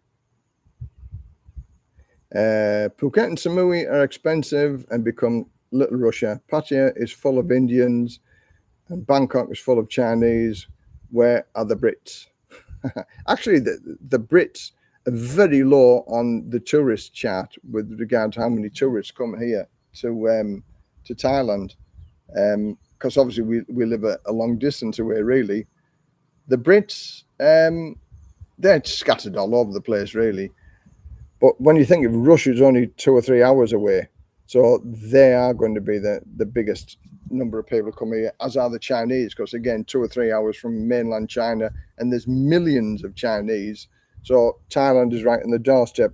But apparently what I heard is that the Chinese are favouring Malaysia and Vietnam at the minute. Maybe it's the bubbles burst with Thailand. Maybe they've been there, seen it, done it. Let's move on to somewhere else. Who knows? Les, from a man who's been there and done it, have you got advice on life in general? Okay, now this is a good one. Okay, life in general. Blah, blah, blah. Okay, I remember having this talk at the fire station, and there was 9 of us on duty, and we were all 40 plus type of thing. So we were all old hands type of thing. And we got told we were going to have a recruit on our fire station. None of us wanted to recruit because it means more work, more drills. You know, we're all long in the tooth, been there, seen it done it, got the t-shirt. We didn't need to recruit because it just meant more work. But anyway, when he came, he was like a breath of fresh air, because then everybody was talking the old stories and showing them what he needs to learn. And so it was good. It was good. So we sat around the mess table one night, and he'd been in the job for maybe 2 or 3 months, and there was 9 of us sat around the table, and he said, "Okay, lads," he said, "have anybody got any like general life experiences?" He said, "Or life knowledge that you can give me?" He said, "Nothing to do with fire brigade." He said, "Just life in general." And I said, "Oh, I'll start off with this one." And I said, "Look," I said, "there's 9 of us sat around the table." I said, 7 of us have been divorced. So I said, divorce is pretty high. Being a firefighter is pretty high on the list that's going to happen to you. So my advice to you as a 23-year-old is, do not get married.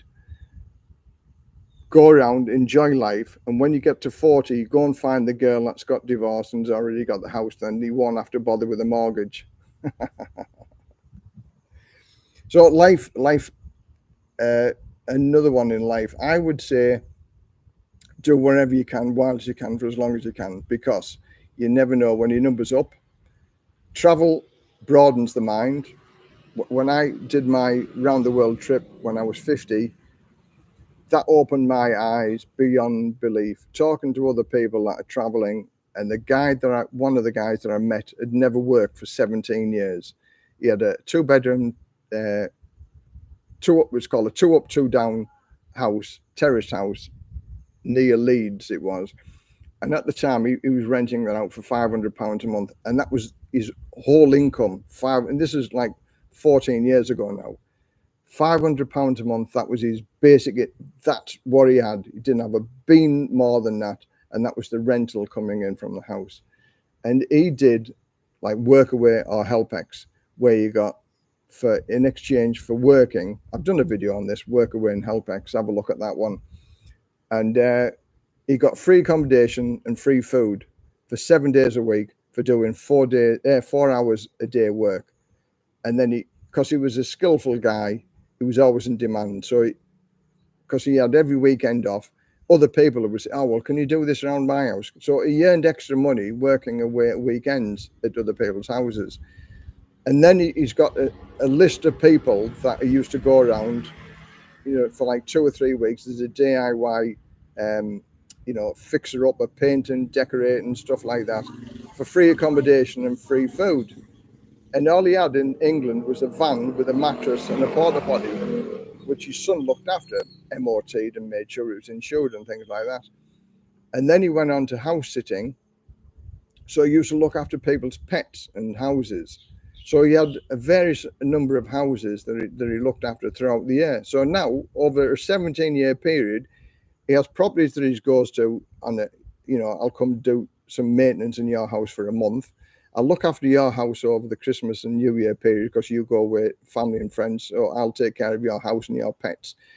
And this is what he did. He was the biggest influence on me when I travel around the world. And I sat and talked to this guy on a bus in Vietnam, traveling from A to B for 6 hours on a bus. He opened my eyes, and that's what I did after that. I worked for HelpX and Workaway, and I worked all over the world doing that situation. In fact, one of the girls I was talking to yesterday, Michelle's Cat Sanctuary, she was from Workaway, and she was doing that, having a holiday, having the time of her life for doing 4 hours a day for 5 days a week. And she got free accommodation near where we live. So I've got many, many more things. I could do just a whole video subject on that. Life experiences, life skills, travel. Life skills are more important to you than majority of other things that you're going to learn, that's for sure.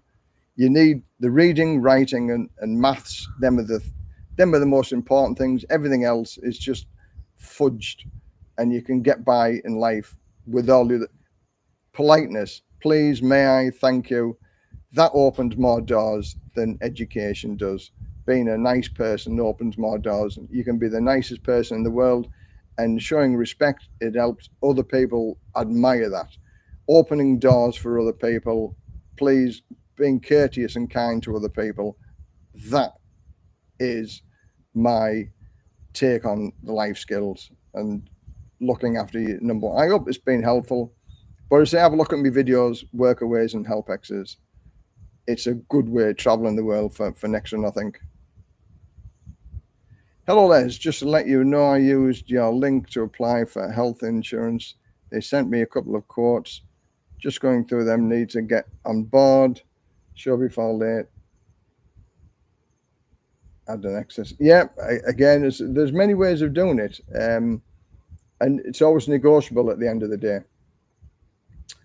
Frank Travel, thanks, Les. I'll check it out. Good. Patio, not really my cup of tea, but at least seems to have registered outside influences. Wonder for how long though. Patio is a man's playground, that's for sure. It's a wonderful. We still like going to Patio. We go maybe once every couple of months, and we've taken newbies to Patio, and how that works. Their buyers pay for our hotel accommodation for a couple of nights, especially the single guys who are not unsure and think they're going to get ripped off. And we show them how it works. Because I lived in Jomtien and Patio for 2 years, so I know the system, I know how it works. And once you only need one night, really. And once you see how it works and you've got the confidence that you're not going to get ripped off, it's a wonderful place to be. It's a man's paradise, but it's a place that can, suck you in and spit you out in square bubbles if you don't know what you're doing. And you can lose a lot of money in Patio. But if your head's screwed on and you know the rules and you know how it works, it can be a remarkable place to be. It's not all sleaze, Patio. There's some nice parts of Patio, and it's a good place to be. And for those people who are going through divorces and things like that, it's a good place to recover. But it can also be a bad place to recover as well. But we like Patio, that you can get anything and everything for food-wise, the entertainment, the live bands, and we're a people watcher. And every time we go to Patio, we meet other people that I've met through YouTube and things like that anyway. So Patio, it's not really our cup of tea either, but we go there. When we went there for Songkran, it was fantastic. Absolutely fantastic. We've seen some top Thai bands. The Songkran festival was so full of happy people. It was brilliant. So Patio does have its good points.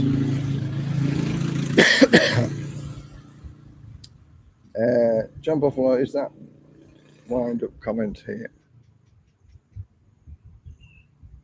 David Lammy wants to get another person who rolls up with trainers on to go and meet influential people. Good advice taken on board. Thank you. No problem, Matt. Thanks very much for listening. Great advice, buddy. Thanks very much for listening. Unfortunately, you can be too nice and people take advantage of it. Yeah, exactly. And that's happened to me. But you just brush them off, and kindness can be looked upon sometimes as a weakness, and that's happened as well. But there are more nice people in the world than bad people in the world, and I'm always nice to everybody. Highlights coming to Thailand on the 8th of October for 1 month, my 11th time. Wow, well done. So you'll be in the swing of things 11 times, but there's always something to learn. Even 11 times, I learn stuff every week.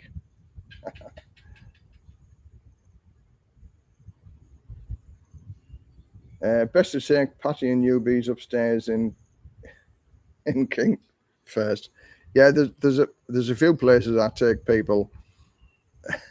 I can't really go into them type of stories, but yeah, it's certainly an eye opener, and they don't get ripped off when they're with us, because once you know. But the girls in Patty have a scoring system, and sandals and socks and white legs, give it away that you're a newbie over there type of thing. So that's why the 3 questions come out. Hi, where you from? What's your name? How long you stay for? Because as I say, if you say you've just started on your second day of a 2 or 3 week holiday, they're going to spend some time with you because they know that you're a newbie. But if you say I've been here for 3 weeks out of 4 week holiday, they know you sort of know the score a little bit better than what you did on day 1 or day 2. So be guarded in the questions, and there's whatever they ask you, there's an ulterior motive. Just watch your divorce video. The one where she said, I thought you had a good lawyer until I got everything. And I turned around and said, you may have won the battle, but you haven't won the war.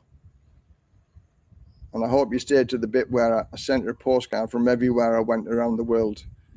And as a footnote to that, I've been retired for 14 years. She's still got 5 more years to work. So, yeah, I didn't lose everything through divorce. Thanks for watching. Thank you very much. Took my son and girlfriend to Pattaya when they visited. They found some really nice places to eat. And yeah, there's some beautiful places in Pattaya. You can get any food you want throughout the whole world in Pattaya.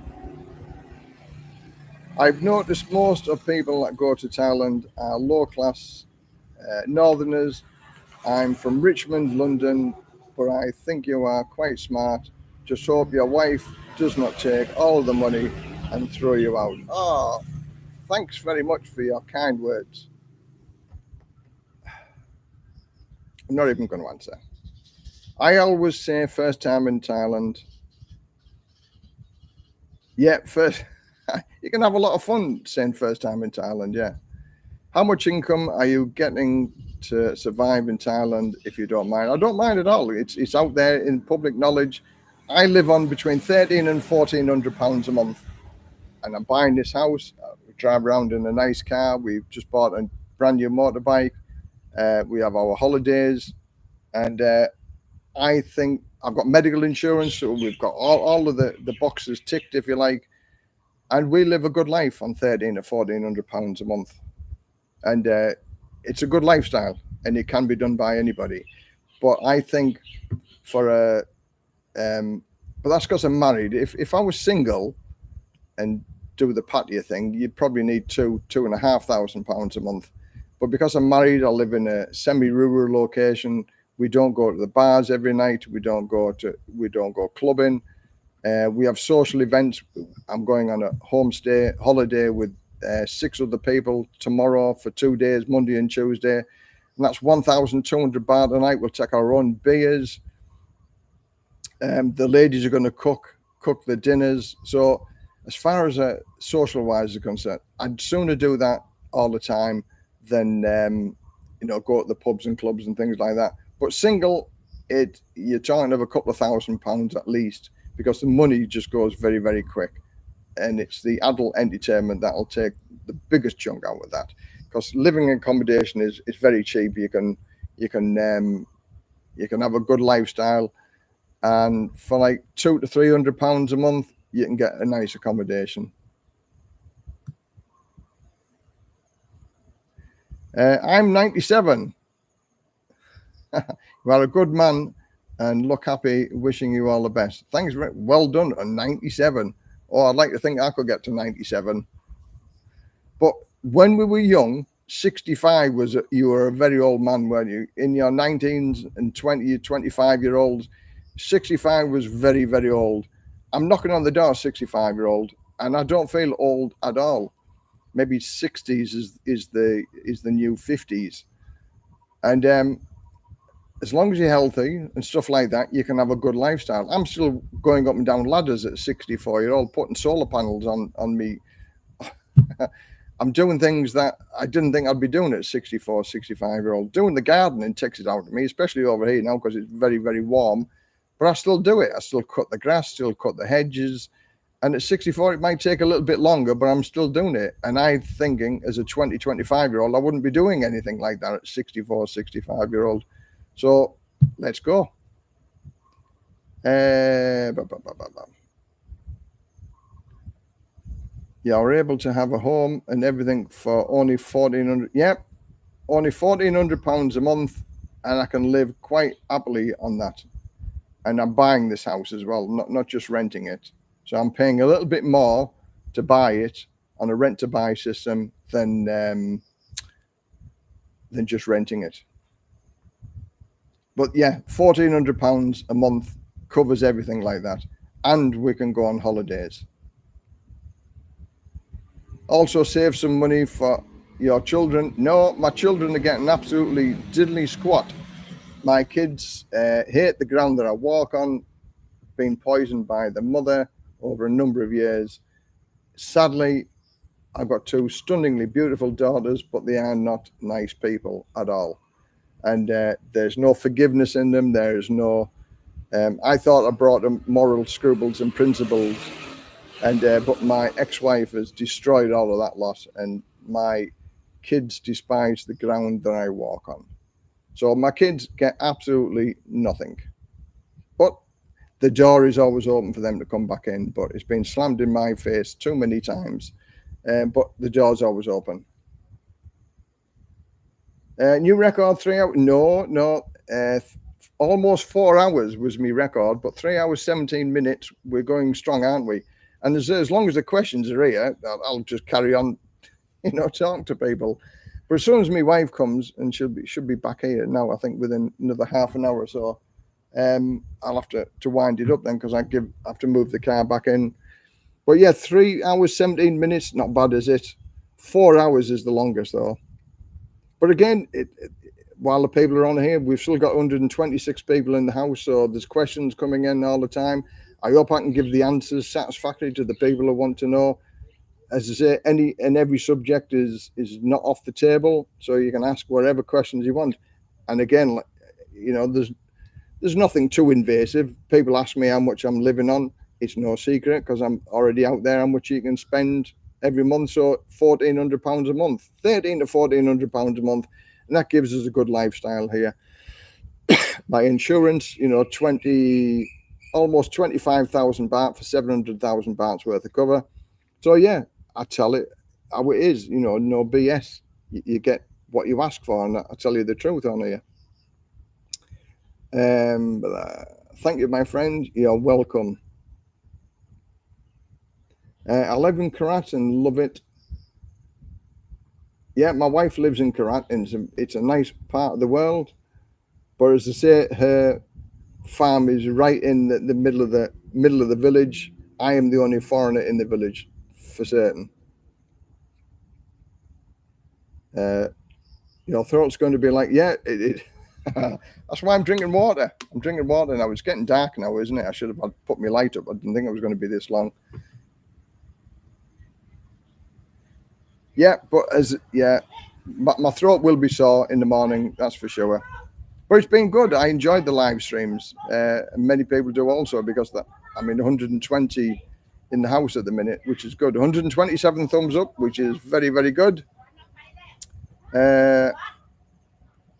You've been through some shit in your days with your ex-wife, taking all your savings. Yeah, again, I've been there. I've been married 4 times. I've been bankrupt. I've had everything taken. I've built houses. I've been in that deepest, darkest hole, and I tell everybody about it, and I've got no qualms about it, because there was nobody there for me apart from one person that was there for me in that deepest, darkest hole. So I tell my story, and there is always a way out of it. At the time, it may feel like there's no way out of it, but there is always a way out of it. I'm a person of solutions. There's a solution to absolutely every problem in life. It's how you deal with it. And I've talked about my bankruptcy. Was I ashamed about it? Yes, I was. But the lady who said to me at the time, she said, "You're one of 27,300 people that have been bankrupt this year." So, and I was upset. I was crying, because I thought, wow, I failed. I was a failure. No. And I came back positive from that. And what was funny, some people told me I thought only rich people went bankrupt. Donald Trump's been bankrupt 3 times. He's a multi-billionaire, but he's been bankrupt 3 times. I wouldn't mind being a few bob behind him. I have 0 savings and 0 assets, but will get $2,100 a month US dollars when I retire. Can I make it there with 0? Yes, you can. It's obviously you're living on a wing and a prayer a little bit, but $2,100 a month, you can do that, and you can even actually save some money on from that. But if you live the single lifestyle, you'll probably spend all of your $2,000 a month, but what a way to go. So you can do it. It just means, putting all your ducks in a row and getting on with it. But yes, you certainly can on $2,100 a month. 1,500 should be enough for a single man, as long as you are disciplined. It's gone very dark now, isn't it? I haven't got any lights. I haven't set up my lights because I didn't think I was going to be this long. So it's getting too dark now. So I'm going to, because otherwise you won't be able to see me. So we are at 6:10 now, and it's getting a little bit too dark. So I'm going to call that stream an end of a day now. But thanks very much, everybody, for looking in. I'm going to close it now, otherwise people won't be able to see me. I usually put a light out, because when I was here the last time, it was like 6:30, it got dark. But now we're in 6 o'clock now, and it's just gone dark now, isn't it? Oh, thank you very much, Mark. £10 super chat. Much appreciated. Much appreciated. Thank you very much. But yeah, I'll do another live stream in a couple of weeks. Look out for the more videos, assisted living, more to come, more information. Write me an email if you want to go on the keto diet, a lifestyle, not a diet. And every Sunday I'll be doing a keto review and telling you how much I've lost every week. And I'm going to do it for 10 kilos. So follow me, have a look, send me an email, you'll get it for free, and then you can have a look at my other books. Much appreciated. Thanks very much for joining me, everybody. It's always a pleasure, never a chore. Thanks very much for joining in. Bye for now.